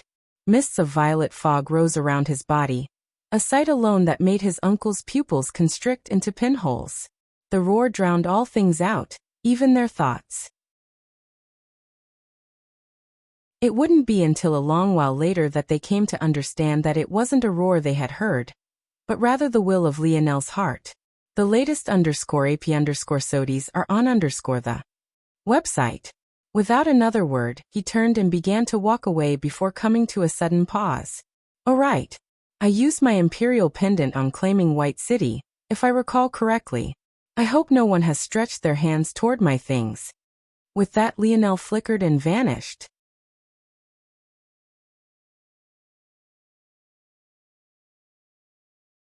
Chapter 971. Chapter 971. Head-butting Emperor Fox laughter rang through the spring gardens. He laughed so hard that the birds dispersed and the force around him seemed to warp. If it wasn't for certain protections placed around the palace, maybe the whole of Earth would have heard his laughter. Lionel's uncle soon made his way to find his father in this state. Quite frankly, he was speechless. Maybe if Earth was still a third-dimensional world, Lionel's rebellion would be quite meaningless. There were simply 1,000,001 ways to stamp out whatever hope he had toward fulfilling his goals. There was a limit to what mere mortals could do in that aspect, especially when the Empire had already unified the whole of Earth. Now that Earth once again had enemies to face toward the outside, the Slayer Legion had returned to their rightful place as the protectors of the Emperor, so there wasn't even this foundation for Lionel to use either. It could be said that if Earth was in the third dimension, they would have the luxury of laughing and watching Lionel's ambitions fizzle out. After all, he was their own flesh and blood. Sometimes there was no need to be so harsh with family. But in this sort of situation it was much different. Not only had Earth entered the fifth dimension, Lionel clearly had methods of freely traveling between worlds. On top of that, they were well aware that he had a father who was quite unfathomable.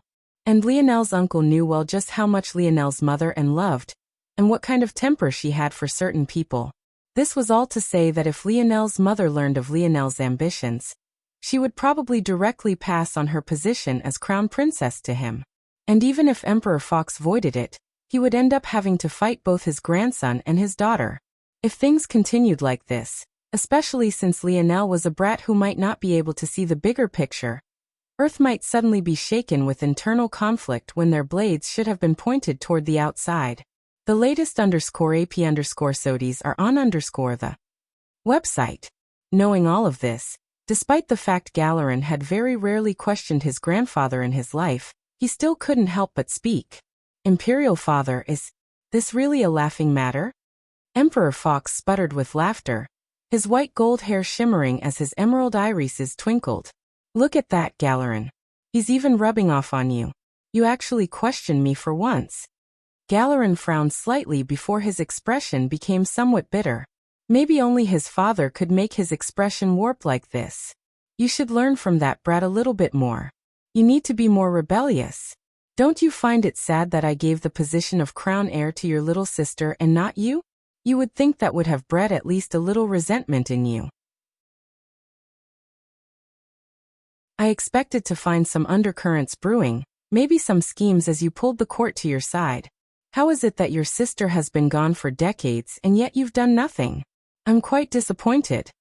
Galerin was speechless. His father was lamenting. Him not trying to start a rebellion? But this could. The latest _AP_SODIES are on the website.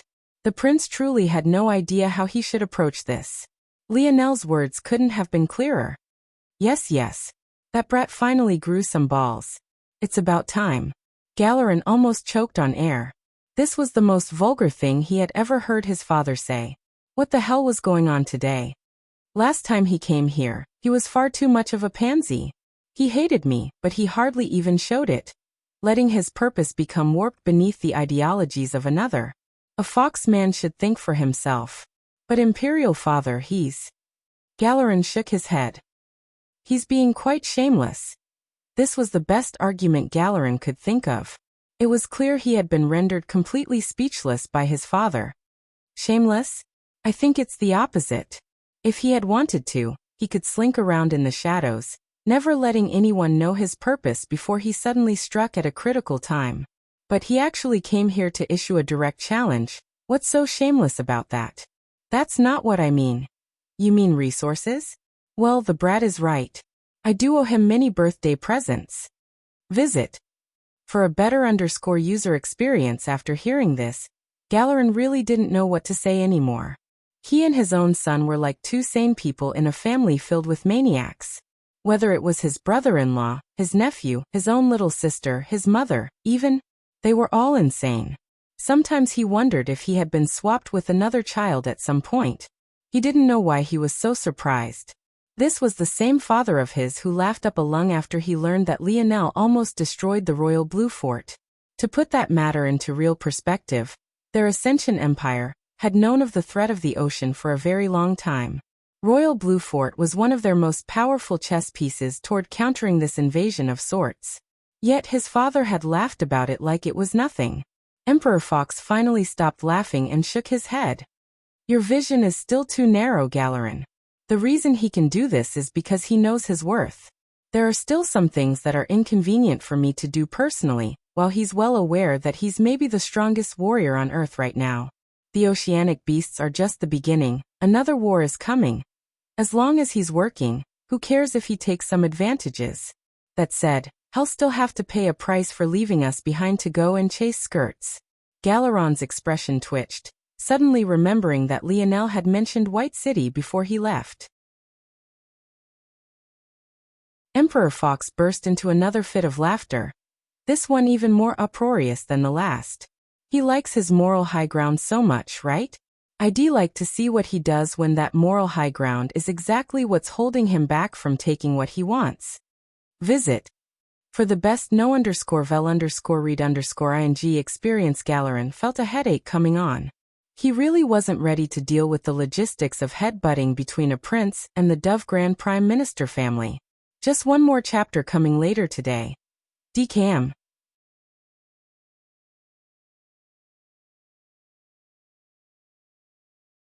Chapter 972. Chapter 972. Then. White City was the very same city Lionel had dropped from the sky to crush Anared, and the variant invalid. Truth be told, he had only just remembered that he had traded the ruby imperial pendant he had earned for it.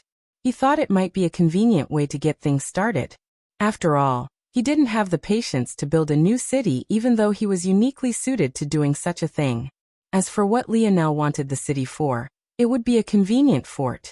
Plus, he still had the enormous spatial force art he could repair and use again. Before he could only use it once before it got too damaged. But he was more than confident in making it even sturdier now. Though it would take an even more powerful formation to move about in a fifth-dimensional world. Lionel wasn't really sure what happened to White City though. He had dropped it right in front of the imperial capital.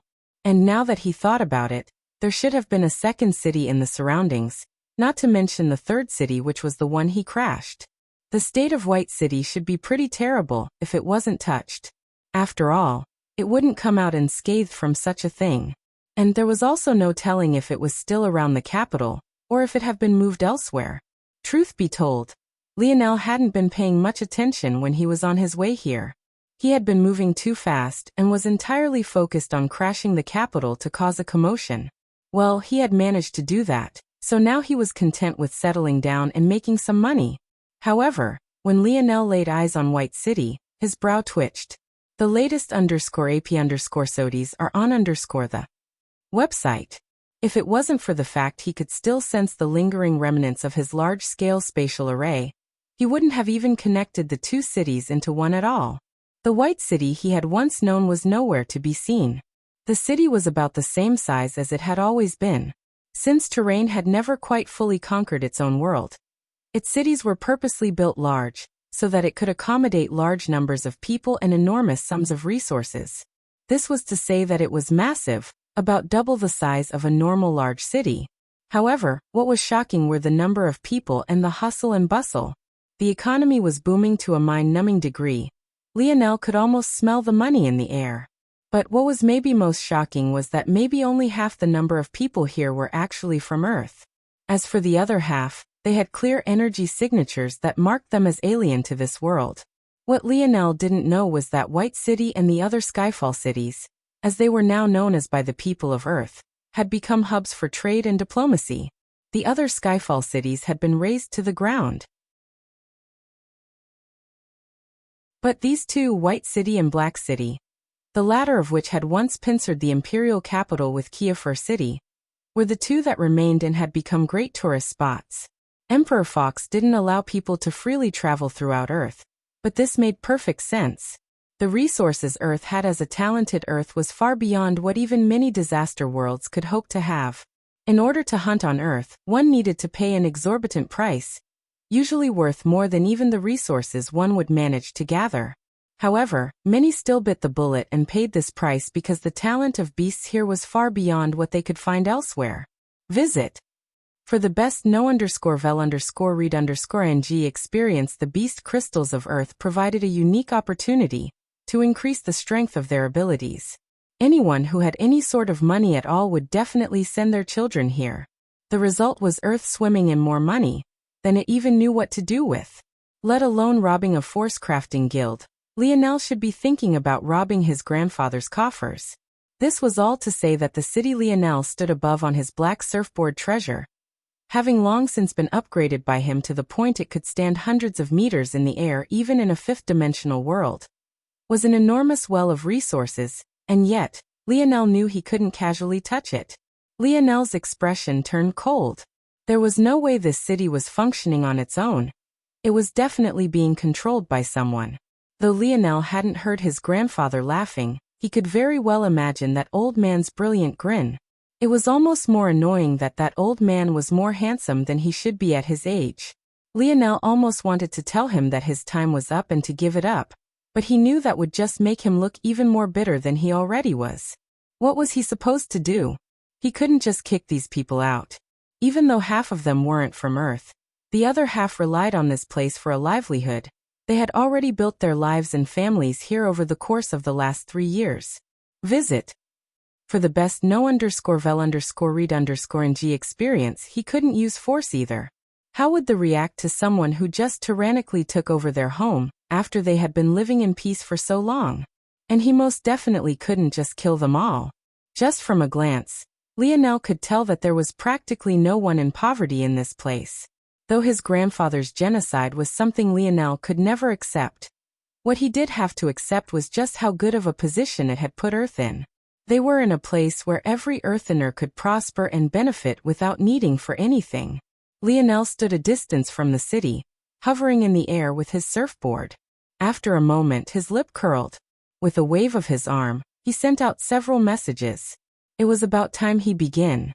Dove family, is it? Let's play then. Visit. For a better user experience.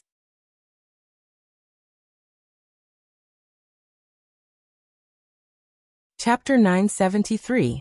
Chapter 973 Governance. Lionel slipped through the city gates completely invisible to the eyes of the guards. He didn't feel like going through an inspection process, nor did he have anything proving his status as a prince outside of his face, so he felt that it wasn't worth it. After he was a distance away, he found a location to reappear and blended into the crowd. With just a few minutes of observation, though Lionel realized that things weren't so simple. Whether it was the residents of Earth that lived here or the tourists from other worlds, each had their own identification cards. It only took Lionel a moment to realize that Earth had replaced its original monitoring system with another one. What was surprising, though, was that this monitoring system was both less intrusive, and most surprisingly, it revolved around the very same wristwatch the people of Earth had always had. Of course, outsiders weren't given their own wristwatches. Instead, they were given badges they had to use to verify their purchases. Essentially, without either a wristwatch or a tourist badge, one could only walk around the city aimlessly without benefiting from anything. As Lionel continued to walk around, he picked up on more details. For example, outsiders had a higher sales tax to pay, they were restricted from certain regions, and they were only allowed to rent property, but couldn't own anything. The latest _AP_SODIs are on the website. Everything from top to bottom was meticulously organized, and despite searching for it, Lionel couldn't find signs of corruption, and more shockingly, poverty. It was as though the people of Earth had all simultaneously been risen in status. But Lionel knew that this was far from the case. The cruel underbelly of this was that the poor had already been killed by his grandfather. All that were left were individuals with great connections, wealth and political affiliations. Of course, No country or world could possibly function without labor workers or those that did less than lucrative jobs. And yet it seemed that this had been handled as well. It seemed that Earth had either begun training force crafters of their own, or had invited over crafters to automate much of the labor process. And where it was impossible to do this, there were the people of terrain. Lionel had already noted that there was no poverty, and this was true. But this was only in the in-your-face, dirty slums and grimy streets sort of ways. The true underpinning of what allowed the people of Earth to continue living their lush lifestyles while everything in the city seemed to work on its own were the inconspicuous workers wearing gray tunics and pants, gliding through the city silently with their heads lowered, and their gazes glued to the ground. The invasion of terrain didn't just end with the war. After all, the cities themselves resulted in an influx of tens of millions of people who had been essentially uprooted from their homes by their city lords. After their city lords died, they were left behind with nothing and no way to get back home, leaving them stranded on Earth without recourse or power to do anything. The latest _AP_SODIES are on the website. In truth, Lionel had at some point assumed that his grandfather would have them all massacred. The image he had of his grandfather was that he was a cruel man willing to do anything to hold on to his power and take a step ahead. Ultimately, tens of millions of terrain citizens, albeit far less talented than the people of Earth, were a threat to their forward progress. And yet, they had been seamlessly integrated to the point where even Lionel had almost not noticed them at all. With some more observation, Lionel came to understand this as well. I see. So he created a hierarchy system with the promise that those born 5 generations from now would become true citizens of Earth. With this promise in place, the current people of terrain are living silent and peaceful lives, and are even helping Earth to fix its clear population problem. As long as they don't cause trouble, 4 generations from now they'll be able to say that they birthed children who were true people of Earth. Just from an hour of walking around the city, Lionel had seen several of what he would classify as sensual shops. Whether it was a small boutique that sold women's lingerie, or even something more in your face like outright sex toy shops, they were here in quite large number. On top of that, Lionel had seen many parents walking about with toddlers and newborns. Such a thing would have been impossible to see right after the metamorphosis, and most children did not survive the calamity for obvious reasons. Lionel could feel a clear push for the people of Earth to have children. Visit. For a better user experience. Despite there being so many sensual shops, there wasn't a single brothel in sight. In addition, despite the fact a woman of terrain could have a 5th generational baby, so long as she slept with a man of Earth, there seemed to be an invisible barrier between the two groups. Picking up on all of these subtleties, Lionel was astonished. This level of governance was far beyond his capabilities. He couldn't help but feel a small bit of respect for his grandfather. Lionel's emotional intelligence worked best on a micro scale. Of course, he could impact things at a macro level too, with how he almost destroyed the foundation of Valiant Heart Mountain with just a few actions, but he still felt like he lacked the nuance and grace his grandfather had. However, with every step through the city Lionel took, he seemed to soak in something different, shifting his ideals and rebuilding them with new thoughts. To those who walked by him, it would almost seem like he was in a trance-like state of enlightenment. Before Lionel realized it, he had reached the end of his journey and found himself at what must have once been the city lord's mansion. Though now, the flag of the Dove family flew high and proud. Halt! The Grand Prime Minister's estate is closed off to outsiders. Lionel kept walking forward as though he hadn't heard anything. Just when the guards wanted to take action, they found their legs rooted to the ground. Visit. For the best no_vel_read_ng experience.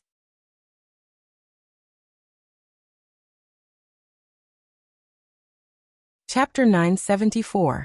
Chapter 974. Corner office. The Dove family guards looked down in shock, only to find that their legs had suddenly been encased in stone. In that moment, it wasn't just the Dove family guards that were shocked, but the tourists in the area who treated the estate like a landmark to visit were stunned silent as well. In all their time here, no one had dared to stir up trouble.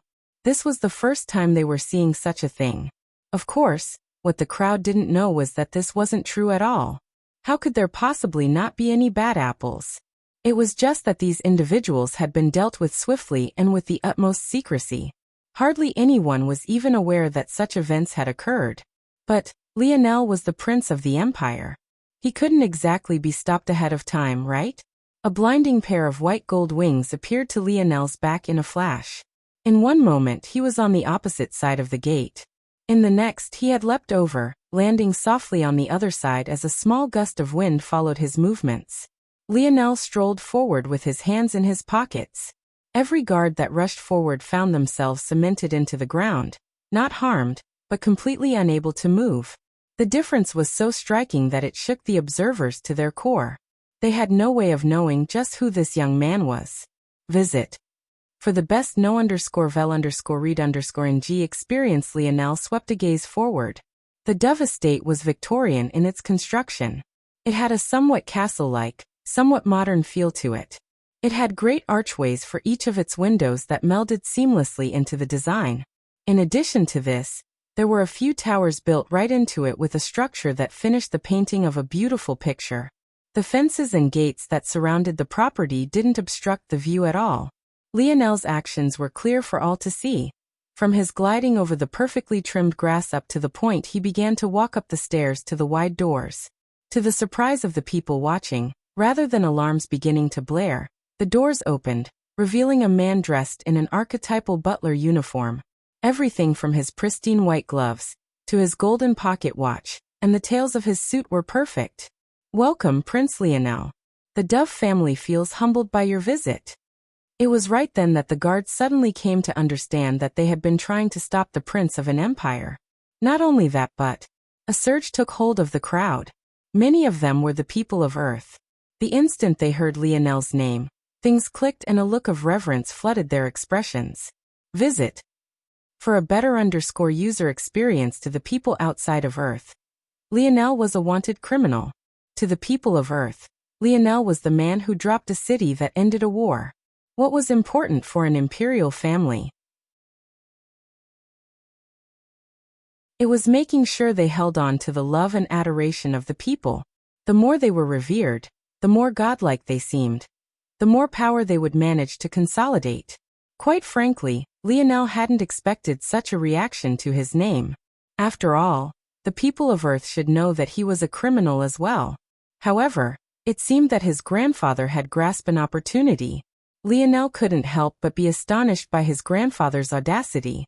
He knew that Lionel stood opposed to him, but he actually still took action to raise Lionel's legend. What would he do if the people revered him as a prince more than they revered him as an emperor? Lionel let out a sort of speechless laugh. His grandfather? He was the most arrogant bastard Lionel had ever met. Lionel gave the butler a gentle smile. "Sorry about all this. I just came back and I don't have the credentials, so I could only choose this sort of crude method. Speaking of which, I have to thank the Dove family for taking care of my city so well. This is far beyond what I imagined I would come back to." Visit. For the best know_vel_read_ng experience, the butler was taken off guard by Lionel's smile. It was an obvious sign of disrespect that a mere butler would come to greet a prince, so why was he smiling? But the main issue was that the butler suddenly found it difficult to continue with a hard-nosed approach. That said, his lip twitched fiercely when he heard the second half of Lionel's spiel. "This prince." The butler snapped out of his shock when he suddenly felt Lionel pat his shoulder. Before he could react, Lionel had invited himself in, stepping by him and into the residence. Without even needing the butler to guide him, Lionel cut through the home as though he lived here. "Ah." The butler reached out to try and stop Lionel, but despite the fact Lionel seemed to be walking slowly, he was already 20 meters ahead of him by the time the butler reacted. The worst part was that the direction Lionel was headed in wasn't where the butler originally wanted to lead him. According to his orders, he was meant to bring Lionel to the young Mississippi. But Lionel was actually going to exactly the place the young master and Grand Prime Minister Dove were. A cold sweat covered the back of the butler. This prince really didn't know how to follow the rules of etiquette. But why was it so hard to get mad at him? Visit. For the best know_vel_read_ng experience, Lionel went through 3 floors and 5 hallways, finding his way to a corner office that overlooked the city. With just a small knock he entered, a gentle smile on his face. At the moment Lionel entered, he found what he almost felt were a pair of twins looking back at him. Both Tyrion and his father seemed to be cut from the same cloth.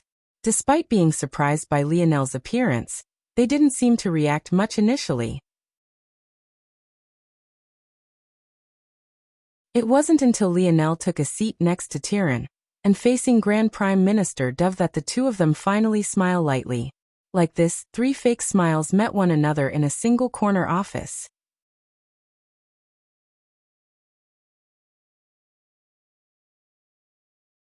Chapter 975. Chapter 975. Everything right? It was only after sitting down with the father and son that Lionel finally began to pick out some differences between them. They both had on glasses, both were dressed prim and proper, both had measured and controlled attitudes. It could be said that the only difference between them was that Tyrion's father had a slight graying in his hair, but it was clear that even this was vanishing as he absorbed force day by day, just like how Lionel's grandfather was also continuously getting younger. I will be honest, I do not blame the two of you. The father-son pair were caught off guard. Usually, this would devolve into a game of pressure to see who it was would crack and be forced to speak first. In most cases, whoever spoke first would be seen as the more nervous of the two, and thus be on the losing side of the discussion from then on. But not only did Lionel not wait, he began to speak almost immediately. It was hard to tell if he was simply not used to such royal etiquette, or if this was a tactic to throw them off. At the same time, I also don't have the patience to play these games.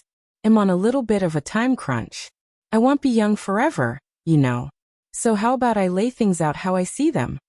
Visit. For a better user experience, Lionel sat comfortably in his seat and continued to smile.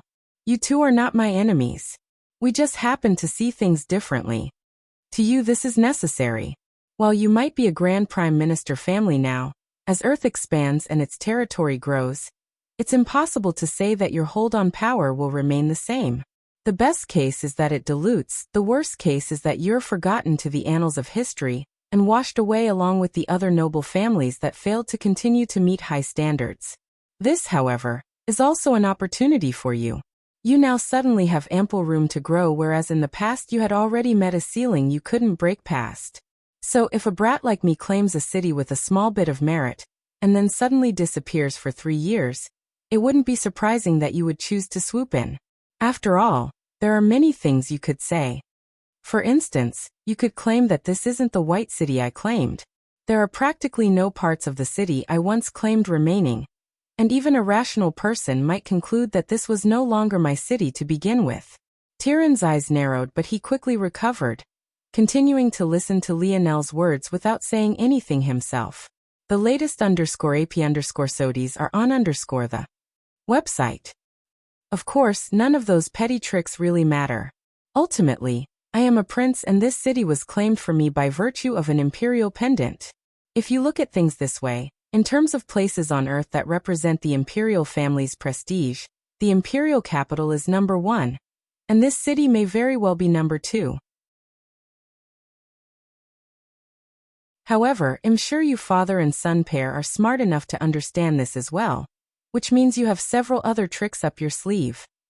If I were in your shoes, I just might send my butler to receive myself and announce my name and title to those present. Maybe very quickly the reverence the people held for me would take hold, and I would walk around the city, suddenly finding that I couldn't take a step without someone looking toward me with a worshipful gaze. If that were to happen, I just might get full of myself and believe that I was untouchable. Once I began to believe that, I just might also think that snatching White City away by force was something that the citizens of this city wouldn't fight against, and even something they might accept with open arms. But if I did that, I would be walking into a trap, now wouldn't I? This time, even Grand Prime Minister Dove couldn't help but narrow his gaze, staring toward Lionel intently. Unlike his son though, he made no attempt to hide these changes. Visit. For the best no_vel_read_ng experience. Because if I were you, after I did something so foolish, I would leave silently while allowing the underpinnings of the city I painstakingly built to crumble one by one. For example, I might use the contracts I've signed with merchants to manipulate the economy of the city. After all, those contracts were signed with White City, not the imperial capital or the Ascension Empire. These merchants might start withdrawing, decreasing the quality of life in this city and shifting it toward Black City instead. Once I was finished doing that, those merchants might start demanding lower tax rates, as they would have less customers to sell to. How would they be able to protect their profit margins without some help from me? When I thought that problem was finished, I would suddenly realize that the hunters who came to White City to gain certificates to hunt beasts in the surroundings would suddenly plummet. And why wouldn't they? The merchants would have been forced to lower prices on them and haggle for their goods. At the same time, I would probably have been forced to raise the price of certification just to keep the city afloat. Why would they continue to come here when they could go to Black City instead? Then, just when everything seemed as though it was coming crashing down, the nobles you have in your pockets would finally begin to complain. If I lost my temper and used force to suppress them when they had legitimate matters to complain about, I would look like a tyrant, wouldn't I? By this point, I would barely be able to sustain the upkeep of the city, and the final nail in the coffin would become the people of Terrain. How would I be able to feed and clothe them without money? Without proper care, their residences would deteriorate, resulting in a true slums forming in the city and ultimately causing many to want to move away. Visit. For the best no_vel_read_ng experience. Just like that, White City would collapse under my rule and give or take 6 months to a year. That's everything, right? Lionel continued to smile lightly, observing the father-son pair.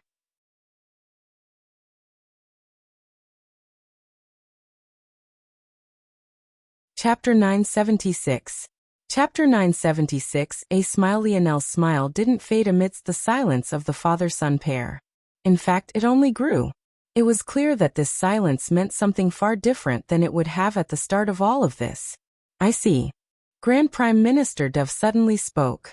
His voice was deep and rumbling, a marked difference from his son's more light tone. It seemed that Lionel had finally found a second difference between them. Then what exactly do you propose, Your Highness? Lionel waved his hand. You don't need to call me that, just call me Lionel. Not like it matters much anyway, not like you two went out of your way to kneel when I entered. Tyrion's lip twitched. Members of the Grand Prime Minister family didn't have to kneel to princes. This was something that Lionel would have known had he not been raised outside the imperial family. But it didn't seem appropriate to correct him on this now since he had already waved it away so casually. As for what I propose, it is quite simple. For the next year, all profit White City makes will go to me. Beyond this, all shops that I come to own will be tax-free and work without restrictions. While I am away, this city will continue to be yours. Quite frankly, I plan to take White City and move it to the coast, but it is clear that this is impossible. So instead, I'll be building a city myself. Grand Prime Minister Dove's gaze flashed, but he remained silent as he continued to listen. Visit. For a better user experience, in exchange for this, any force crafters you are nurturing can come under my wing for the time being if you aren't afraid of me poaching them away. In addition, any boom in White City's economy that are as a result of my actions can continue to be yours once I've gone, and the year period I've marked out has passed. As for when I am in the city, I will take 30% of the revenue following this year period. Hearing Lionel conclude so simple, Grand Prime Minister Dove was quite shocked. He had expected to be completely fleeced by this prince, but Lionel had actually gone so easy on them? Though losing a year of revenue was a difficult pill to swallow, a year was ultimately just that. Before the metamorphosis, the human lifetime had more than doubled already, making a year worth far less than it had been in the past. Now with the help of the metamorphosis, force, and the various rare force herbs Earth was continuously producing, they could live for even longer than that. In addition to this, Lionel said that after this year, he would only take 30% of the revenue for when he was actively in White City. He had already left for 3 years prior to today without a word, and though the Grand Prime Minister couldn't guarantee that Lionel wouldn't do this again, the fact that he wanted to build his own city was evidence enough. Without much thought, Grand Prime Minister Dove nodded. I find this deal to be agreeable. From this date until this time next year, all the revenue of the city will be yours. If you need crafter to help in your building a city, I will also provide them. If they are to your liking, there is no problem with Prince poaching a few. As for your shops being tax-free, this is of course not a problem as well. I'm sure that the added business your endeavors will bring will leave us at a net positive regardless. There are easily half a dozen prime storefronts Prince can choose from. If you would like, you can have them all. Lionel smiled. It seemed that this Grand Prime Minister was quite the smart man. Oh right, just one more thing, Lionel said. When I say revenue, I mean all of it. Don't bother sending taxes to that old man for this year either. Grand Prime Minister Dove was rendered speechless. Firstly, Lionel was calling Emperor Fox old man. And secondly, evading imperial taxes was not just a small crime. Even shaving a bit off the top was impossible, but not doing so for a whole year was a completely different level of face slapping. The latest _AP_SODIes are on the website. Don't worry about it, I've already spoken to him about it. Really? Grand Prime Minister Dove looked toward Lionel skeptically. It wouldn't be an exaggeration to say that White City represented at least 20% of Earth's current wealth. Losing it for a year was not a small ask at all. The only reason Grand Prime Minister Dove wasn't bleeding was because most of that money went to the imperial family anyway, so what he was left with wasn't something he was unwilling to part with. The only thing he really needed to worry about was making sure all the guards, and especially the terrain servants, were properly taken care of and paid. But he was still willing to pay out of pocket to cover this for a year. Lionel, however, was clearly a maniac. Grand Prime Minister Dove couldn't even fathom what Lionel would do with this money. Just to put things into perspective, the eye-popping number of herb ores Lionel had given to Elther was something White City would make within 3 days. As exaggerated as that might sound, this was the true value of a world like Earth. The Ascension Empire was raking in funds hand over fist. Without more explanation, Lionel smiled and stood. By the way, Tyrion, I wanted to apologize. Tyrion, who had still been trying to wrap his mind around all this, suddenly started. He was surprised to the point of being speechless. When we first met, I was a bit overly sensitive and ended up shattering your glasses. It was rash of me and something I shouldn't have done. I hope we can move past it. In exchange, how about I craft you a bronze treasure to your specifications? Visit. For a better user experience.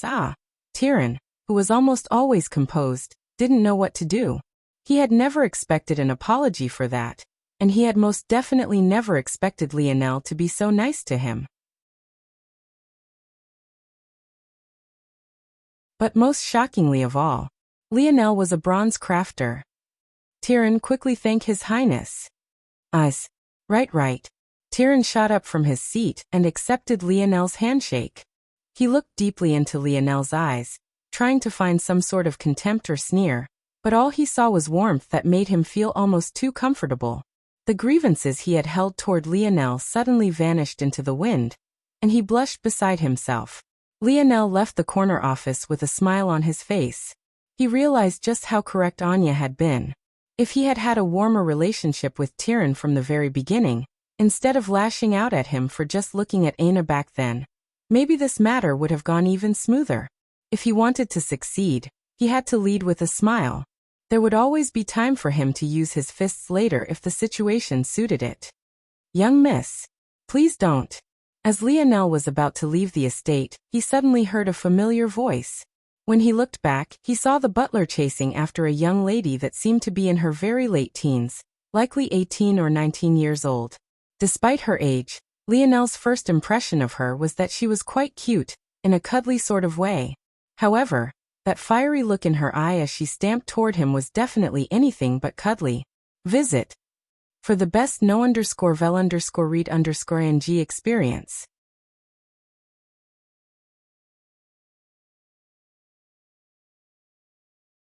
Chapter 977.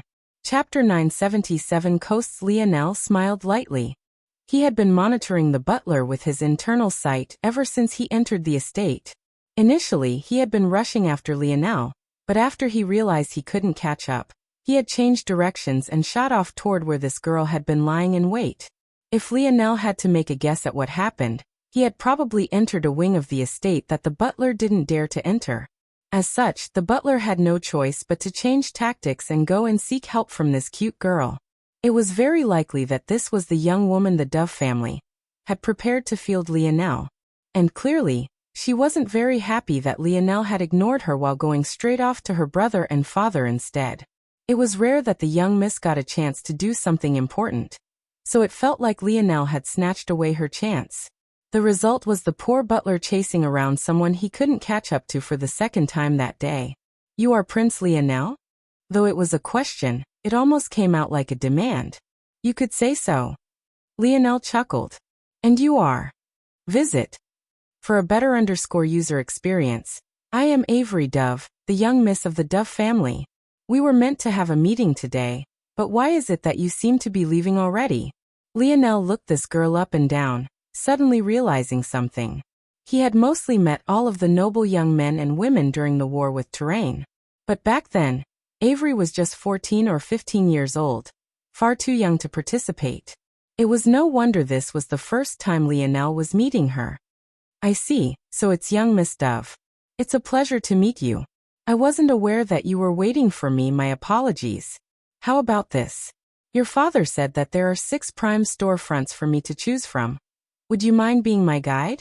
Avery, who was fully prepared to be a young lioness, was caught off guard by Lionel's suggestion. She had felt that she would need to be more hard-nosed because she was a young woman, but especially so because she had this face of hers to overcome. "Ah. Yes, I can." Avery didn't know the details, but she knew everything about White City. The moment Lionel mentioned those storefronts, she already knew exactly which ones he was referring to and even exactly how to get there from the estate. It could be said that she was well prepared. Though she hadn't spoken to her father or brother about this matter, she didn't think that the prince would lie about this, nor would he have to. She had already been briefed that there might be trouble when Lionel returned, so thinking quick on her feet, she assumed that this was a compromise.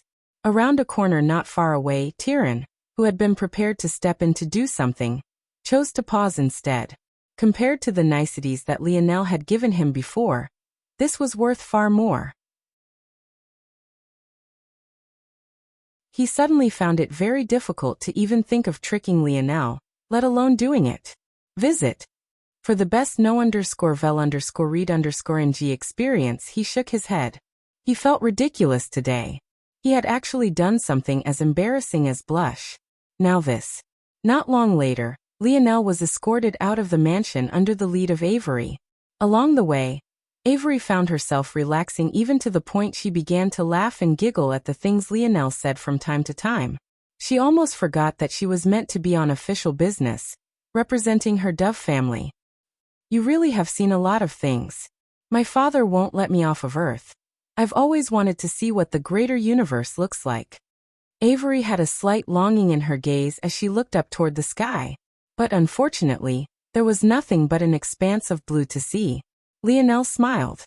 "I never would have thought that the stoic Grand Prime Minister Dove would actually be so overprotective. It seems that all fathers have a soft spot for their little girls." Avery pouted. "I don't want him to have a soft spot. He should treat me like he does Tyrion, but he doesn't take me seriously." The latest _AP_SODIES are on the website. Who knows? Maybe Tyrion wishes your father treated him more like he does you. Definitely not. Avery shook her head, her black hair sprinkling about. "My big brother is a workaholic. He's been like that even since he was a kid. If it has nothing to do with self-improvement, he wants nothing to do with it." Lionel's brows raised, but he didn't refute Avery. Who was he to correct her views on her family members? She definitely knew them far better than he did. "It's only a coincidence that Tyrion is even here right now. If it wasn't for father calling him back, he'd probably be on the coasts with everyone else." "On the coasts?" Lionel asked. "Oh right. You just came back, so you might not know. Most of the young nobles aren't near the imperial capital anymore. They've gone off to the coasts to hunt the oceanic beasts. There've been a lot of them trying to come on land as of late. Not only is their meat really good for strengthening bodies, but their beast crystals sometimes go for exorbitant prices depending on their level." "I see. Lionel's lip curled into a smile. Ah, we're here. This is the first prime storefront. We were planning on holding auctions for these in the coming few months, but since Father said you can have your pick, feel free. Visit. For a better user experience, the location was indeed perfect. The shop was on a prominent street corner and had a body that wrapped around its edges. No matter what direction you were coming or going from, it would be impossible not to spot this storefront. On top of that, the surrounding ambience was perfect. The smell in the air made one feel relaxed. There was a hint of nature with a park being nearby, but not too close that it would ruin the metropolitan atmosphere. And there was even a bank not too far away in case one ran out of money to spend. Lionel nodded when he saw all of this. No need to go check out the other ones. I don't need more than one storefront anyway. I'll take this.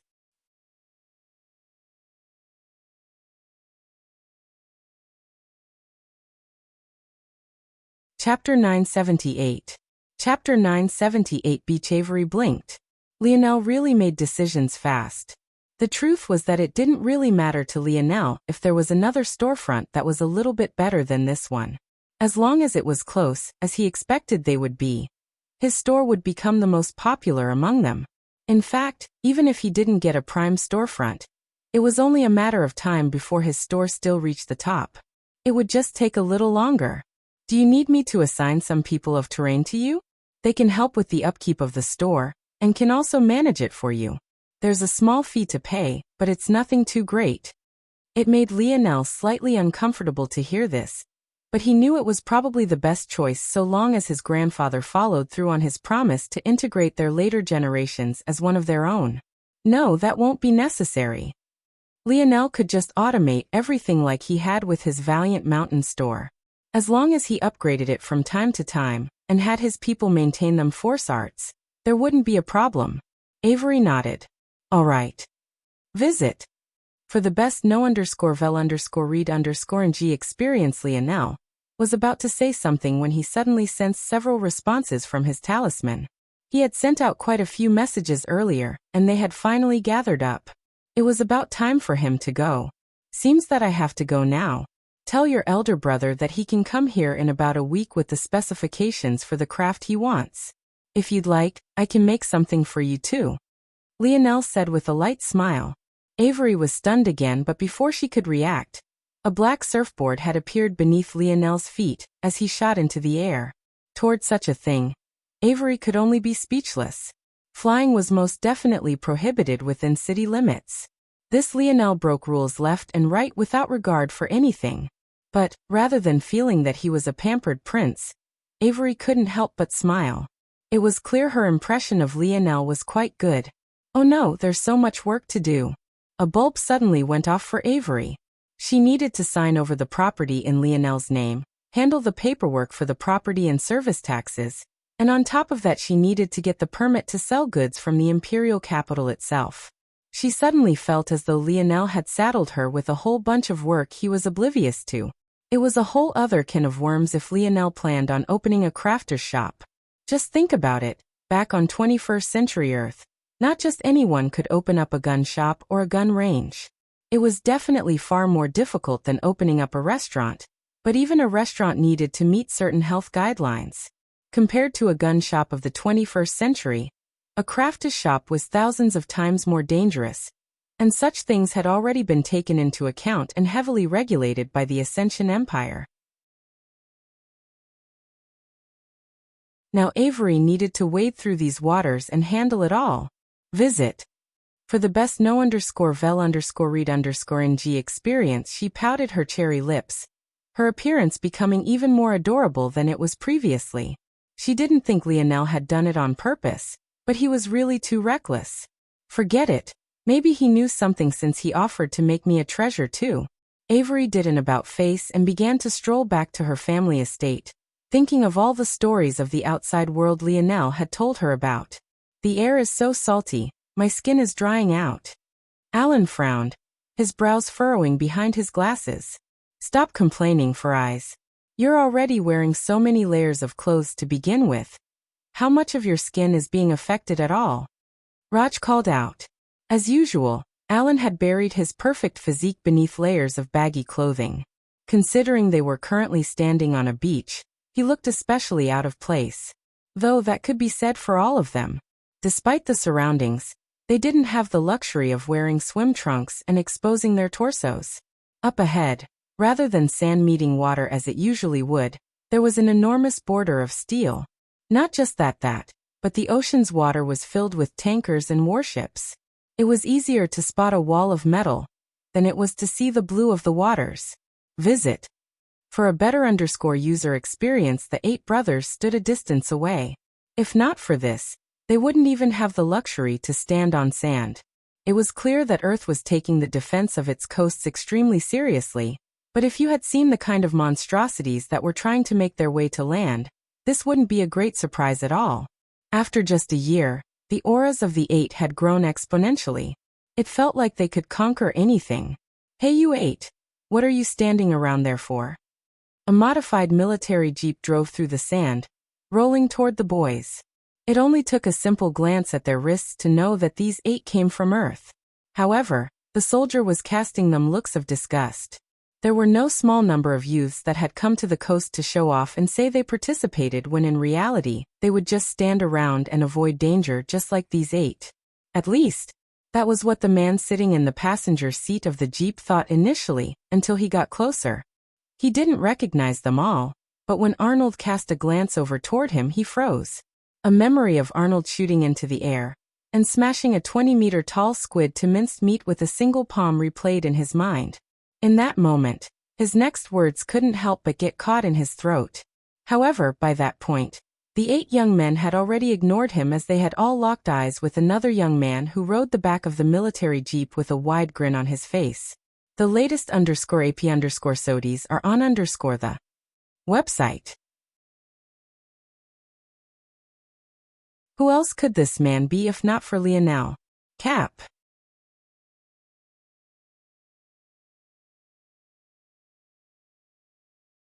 Chapter 979.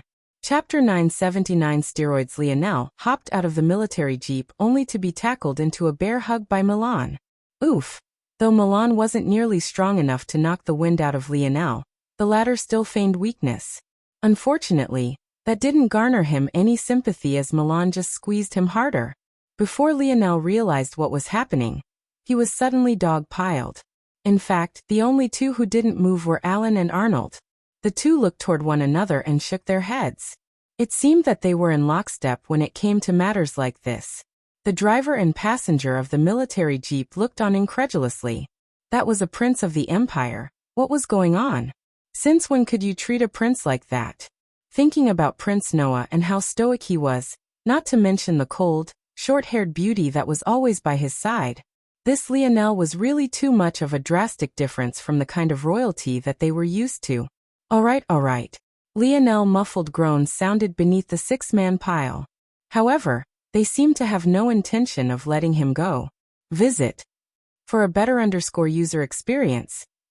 Consider this a little punishment for leaving us for so long. Cap Franco's voice rang through the pile, his big mouth being the first to open. Maybe if he could see Lionel's sly grin from beneath the pile, he wouldn't have been so cheeky. Bang. Suddenly, 6 bodies went flying in all directions, flying up and outward completely out of their control, and releasing squeals along the way. Lionel rose from the sand with a grin, patting it away from his body, and winking toward Arnold and Alan, who seemed to have guessed that things would end this way. Captain, you're in the 5th dimension already? Alan shook his head. Last time they met Lionel, he was still in the 3rd, and he had already been stronger than them back then. Now he had suddenly leapfrogged them all. Wasn't this a bit too ridiculous? Of course, they had also grown far more powerful in the last year, so they couldn't compare to their former selves as well. But this was still too much, wasn't it? Raj spat out a huge mouthful of sand, his rotund body rolling out of a massive dune. 5th dimension? That's bullshit, Cap. You can't just shoot up PEDs just cause there's no athletic commission to check on you anymore. Visit. For the best no_vel_read_ng experience. Author's note. PEDs are performance-enhancing drugs. Steroids essentially. Oh, I had some for you, but if you don't want it, forget it. Lionel shook his head and sighed as though he was lamenting something. Fuck that. Give me the drugs. The six recovered quickly, surrounding Lionel with their eyes lit up. They didn't need to be a genius to know that Lionel had brought back good things. What happened to doling out punishment? Oh Cap, you're a broad-minded person, right? You wouldn't fuss over such a little thing, right? Franco's eyes blinked innocently, but the movement of his big ears made it look like his head would fly away any moment now. Lionel laughed. To tell you the truth, I did bring back some good things that should help you get to the quasi-fifth dimension very quickly. But, you'll still need to see whether your bodies can handle it. While on planet Solara, most of what Lionel had found were precious ores. Most of the herb ore had already been handed to Elther to feed the oryx for the next month. As for the other ores, they had been kept by Lionel for the sake of crafting. However, aside from these ores, near the core of the world, Lionel had found a small patch of force herbs. Visit. For a better user experience for these herbs to grow in such harsh conditions, it wasn't a surprise that they were exceptionally valuable. Lionel had to rely on the dictionary to identify them since plants and such weren't part of his expertise. And he wasn't disappointed in the slightest. They were a fifth-dimension herb known as the bone-burning rose. According to the dictionary, in the hands of a force pill crafter, such an herb could be used to cleanse and strengthen the body all the way through to the quasi-sixth-dimensional level. The bad news was that Lionel wasn't such an expert, and Aina was no longer with him. The good news, however, was that there was a cruder method that required blending and diluting the herb with cleansing waters. Though it was a bit of a waste to use the force herb like this, it was for the best. Taking in a fifth-dimensional herb of such potency was obviously too difficult for their current bodies. But when diluted like this, it would take just enough edge off. In addition, thanks to the segmented cube's new abilities, as long as he saved a single stalk of this force herb, he'd be able to make more of this herb in the future, so long as he absorbed enough fifth-dimensional force to do so, something the segmented cube had ample of. That said, according to the dictionary, the best state to take this crude concoction was after being pushed to your very limits. So, Lionel needed to run his brothers through the gauntlet first. Seeing the evil grin on Lionel's face, the eight suddenly felt a cold wind nip at their necks. They fused the image of the current Lionel with Coach Owen, causing traumatic memories of suicide runs in 40 degrees Celsius weather to resurface in their minds. Just as Lionel was about to explain, his head tilted in a certain direction. In the distance, he could see rolling black clouds heading in their direction. They were still several hundred miles away, but Lionel estimated it wouldn't be more than 2 or 3 hours before they made it here. Visit. For a better user experience still, this wasn't what Lionel was looking at.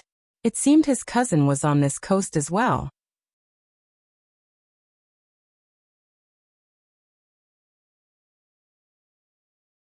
Chapter 980.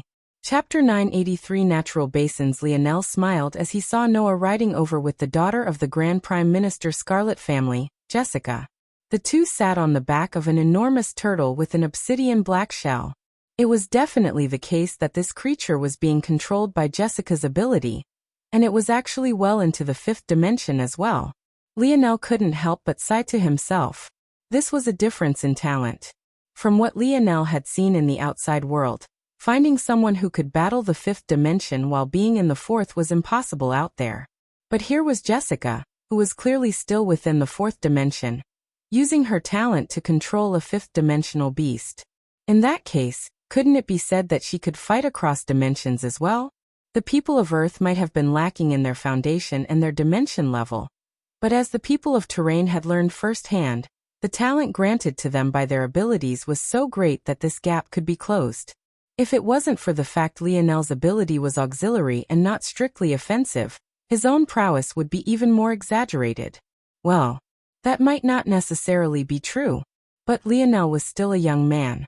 He couldn't help but think that the grass was greener on the other side. As he aged and matured, he would definitely come to realize that his own ability was the most suited to him. If he had been born with an attack-type ability, let alone becoming stronger than he was now, he may very well become weaker. Noah, Jessica. It's good to see you. Lionel greeted with a smile, looking up toward them as they leaped down. Visit. For a better user experience, the two were immediately caught off guard by Lionel's greeting. This was especially so for Noah. Lionel's attitude toward him had always been lukewarm. In fact, if it wasn't for the fact that he was Lionel's cousin, he might have already died at Lionel's hands. Of course, there was a good reason for this. For one, they hadn't grown up together like many cousins would. At the same time, the first time they met was on a battlefield, after Noah tried to kill the woman he presumed Lionel loved. So, it could be said that they had gotten off to a rocky start. The reason Noah had come over despite knowing this strain in their relationship was because he always put duty before his own comfort. He and Lionel were the princes of this generation.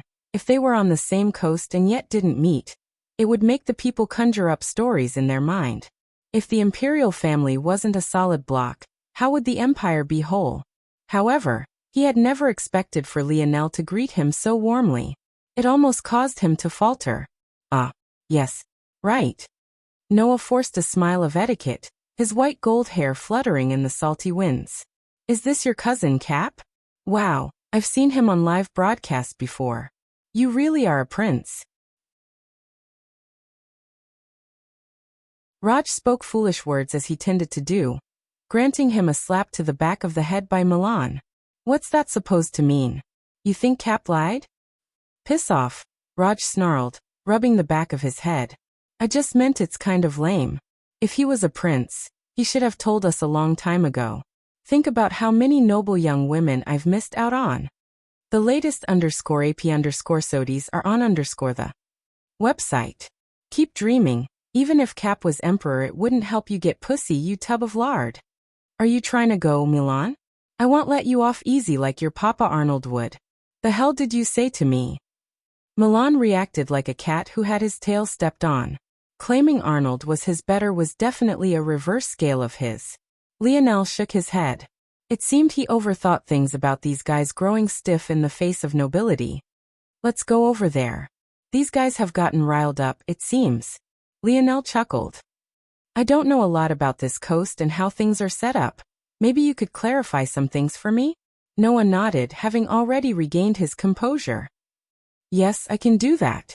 The pair of cousins began to exchange information, and Lionel quickly gained a picture of just how things worked. When Earth was terraformed, it was designed with this day in mind, Noah explained. Though we combined all 7 continents, the truth is that Earth's mainland only has the equivalent land of about a third of that. The latest _AP_SODIES are on the website. Lionel nodded. He knew this as he was taught in school. But it was always explained away as a necessary trade-off, not something that was done out of necessity like Noah was explaining it now. Lionel could immediately think of several possibilities now that it had been brought to his attention, one of which Noah began to describe soon after. The remaining 2/3 of land was left to form underwater defensive measures.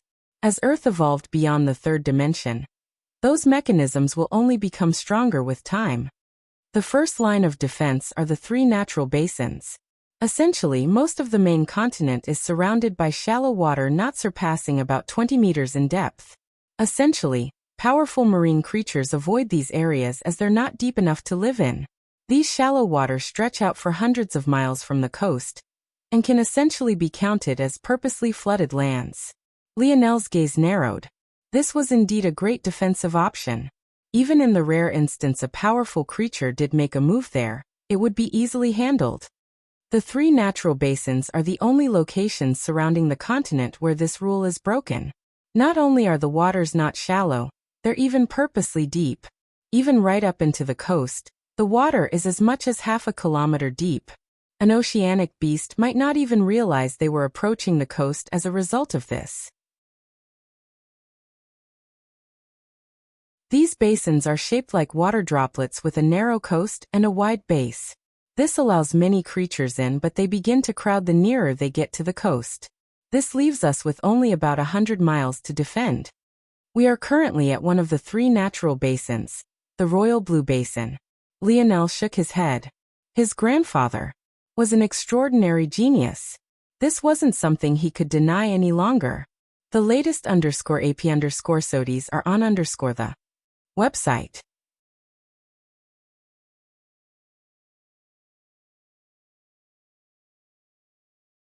Chapter 981. Chapter 981 Storm. Is it fine for the both of us to be here? Lionel suddenly asked. His reasoning was fairly sound. It seemed that Emperor Fox was once again leaving these matters up to the younger generation mostly. However, Lionel and Noah were most definitely two of the most talented youths Earth had to offer. To send them to defend the same natural basin seemed like overkill. Lionel had picked to come here only because his brothers were here.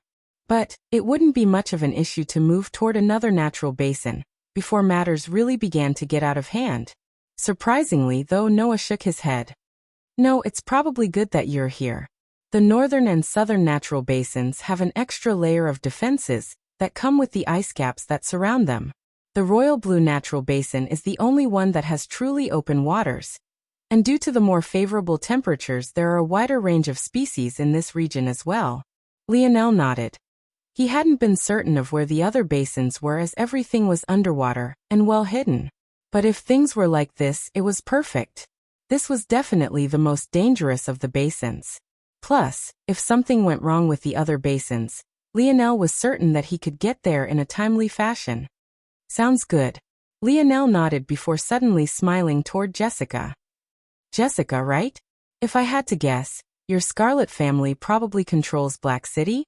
Jessica blinked, shocked by the sudden change in the conversation. However, she didn't seem to grow as flustered as Noah, her emotions remaining even and calm. Visit.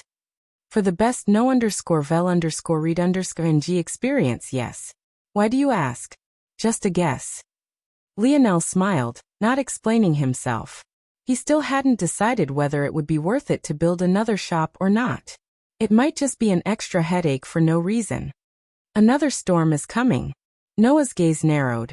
By now, the black clouds Lionel had seen earlier were visible even to those who didn't have his senses. Considering Noah's serious expression, it seemed to be something that occurred every so often. Has this happened before? Lionel asked. It happens at least once a day now, sometimes twice. We think that there might be some high-level oceanic beast with a storm ability that's directing this. Directing? When Lionel thought of Little Blackstar's intelligence, he didn't think that such a thing would be impossible. But the question was why?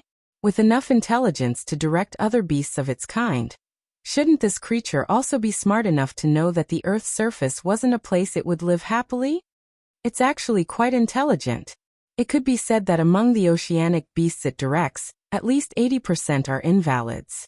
We think that it's using us to rid its kingdom of these scourges. Visit. For the best no_vel_read_ng experience, Lionel's pupils constricted.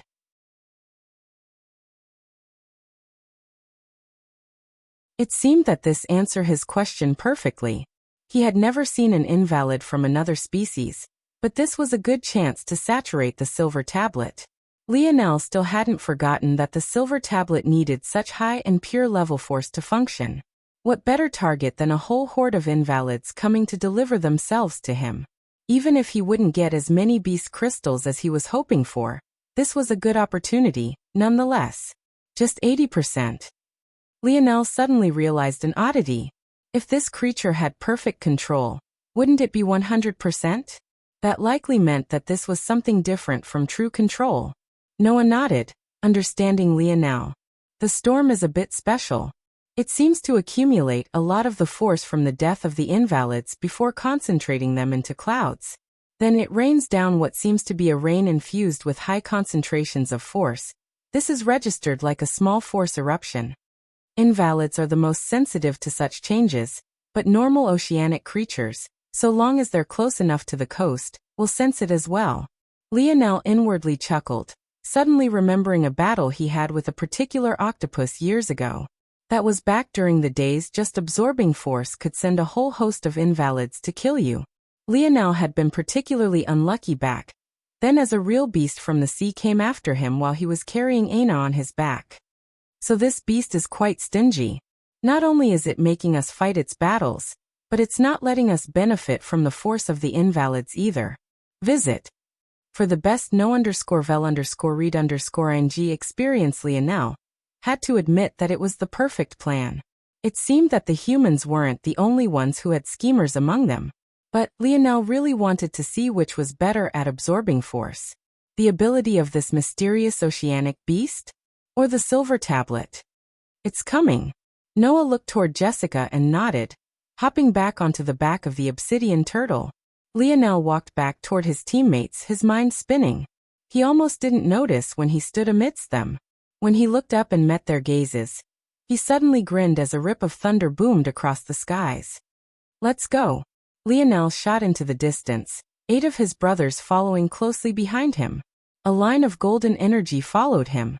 The instant he reached the edge of the beach, he jumped, the ground beneath his feet trembling as he shot up, landing on the first enormous cruiser, and continuing to blaze a path forward.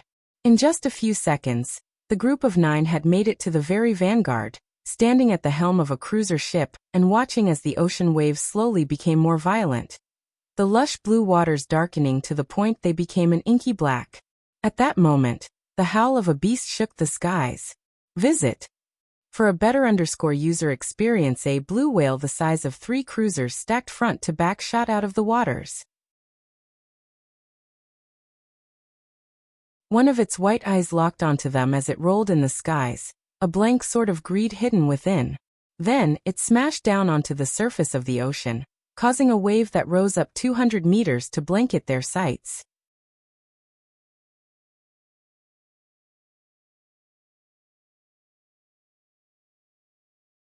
Chapter 982. Chapter 982 Competition Hold. The roar of an admiral thundered in Lionel's ears. This region was under the control of Unit 7, which was under the command of Tier 7 Admiral Ellie. As one of the 3 central pillars of this natural basin, he was unfazed by this rolling wave, and hardly reacted to the sudden appearance of Lionel and his brothers. As far as Admiral Ellie was concerned, the main backbone of this defense was and always would be the military. He would let these youths do as they pleased, but he would continue to command things as though they weren't there. The day he relied on these talents would be the day he died an early death. The 200-meter-tall wave seemed to cover all things. But this was hardly the most fearsome part of it. Hidden within, a whole host of carnivorous fish bearing their teeth and beady little white eyes wiggled about, shooting forward outside of their control. However, while they might have struggled initially, when they caught the scent of fresh meat coming their way, they completely stopped. They rode the wave, a menacing killing intent bearing down on the souls of those on the backs of the cruisers. By now, many of the youths who had come here for fame and glory had long since taken a back seat. This wasn't the first storm they were experiencing, and they realized that they were in way over their heads. At least some of them anyway. With this shedding of the weak, all those who stepped forward now were the cream of the crop. Despite the looming death wave that hung over him, Lionel turned his head to the side and locked eyes with a young man standing at the helm of a cruiser to his left. Much like Lionel, he too ignored the wave, having glanced toward Lionel's direction. Visit. For a better user experience, if Lionel had to describe this young man in one word, it would be vampire. If he had to describe him in 2, it would be handsome vampire. The young man was as thin as a pole, but had extraordinarily broad shoulders. His skin was an almost sickly pale color as though he had just risen from a coffin, and he stood at nearly 7 feet tall. As though that wasn't damning enough, he had long, fluttering black hair that reached the small of his back, shimmering crimson eyes, and a nose and jawline so sharp that they could cut glass. The young man, seeing that Lionel was looking at him, smiled lightly. He crossed an arm across his chest and bowed slightly, a formal greeting of nobility. It was clear that he recognized Lionel as a prince, and was adequately respectful considering the circumstances. Lionel smiled as well, returning the gesture. This was his very first time meeting someone from the moon. It seemed that they lived up to their reputation. Let alone the young man. All the youths that followed him had exceptionally pale complexions and tall statures. Even the women were well over 6 feet tall. Despite being separated by almost 300 meters, Lionel and the young man interacted as though they weren't more than 3 meters apart. The young man took this especially seriously as he actually began to mouth words toward Lionel. For Lionel, It was child's play to read the lips of someone. He immediately understood what this young man was saying. A competition, huh?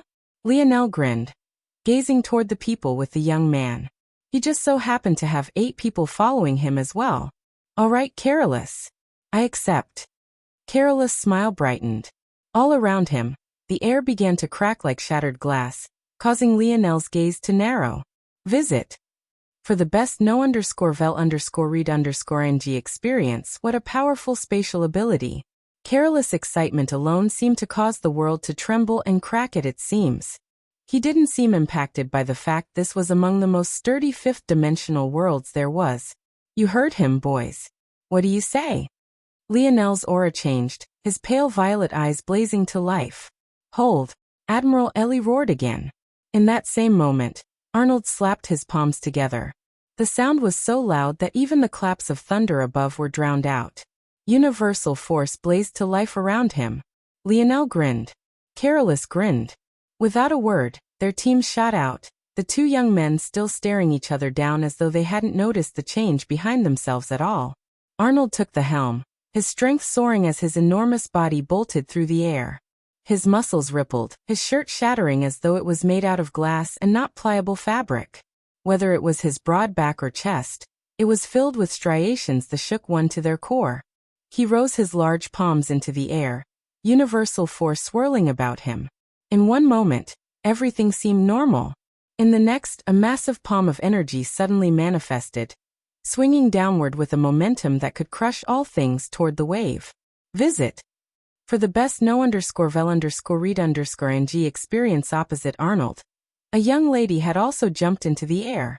Joyce's aura flourished, her tiny fists tucking against her body before shooting out like blazing meteors. At first, the energies that coated them were just the same size as the fists they came from. But in the blink of an eye, it multiplied to a size that matched Arnold's palm.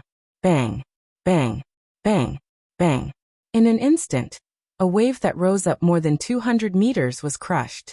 2 holes, one shaped like a palm and another shaped like a fist, tore through, taking with it hundreds of carnivorous fish. At that very moment, both Lionel and Carolus stretched out a palm. The 2 never took their eyes off of one another, but it was as though they could already see the blue whale on the other side of the 2 holes. Space shattered around Carolus' palm while a massive shield of translucent gold crystal formed before Lionel's. The world fell into absolute silence for a moment before a beam of grayish-black and a laser of bright white gold tore through it all. The blue whale that had risen into the skies again, intent on sending another wave forward, froze in the air. For a moment, it seemed as though nothing had happened, the world entering a state of stillness. But then it happened. 2 enormous, bloody holes were torn through the blue whale's body. In the blink of an eye, it had lost 99% of its head, leaving nothing but a thin film of flesh and gore that had been the distance separating Lionel and Carolus' attack. Bang. Visit. For the best no_vel_read_ng experience, the blue whale fell back to the ocean, dyeing the surface crimson. Just 2 chapters for today, June 20th, 22, that you're tuning in to the Lee May's Sword of Destiny YouTube channel. We're so grateful for your support, and don't forget to subscribe to join us on this incredible journey through captivating stories. Your generosity through donations truly makes a world of difference, as it's the primary source of revenue that allows me to expand and enhance this channel for you. Thank you from the bottom of my heart for being a part of this adventure.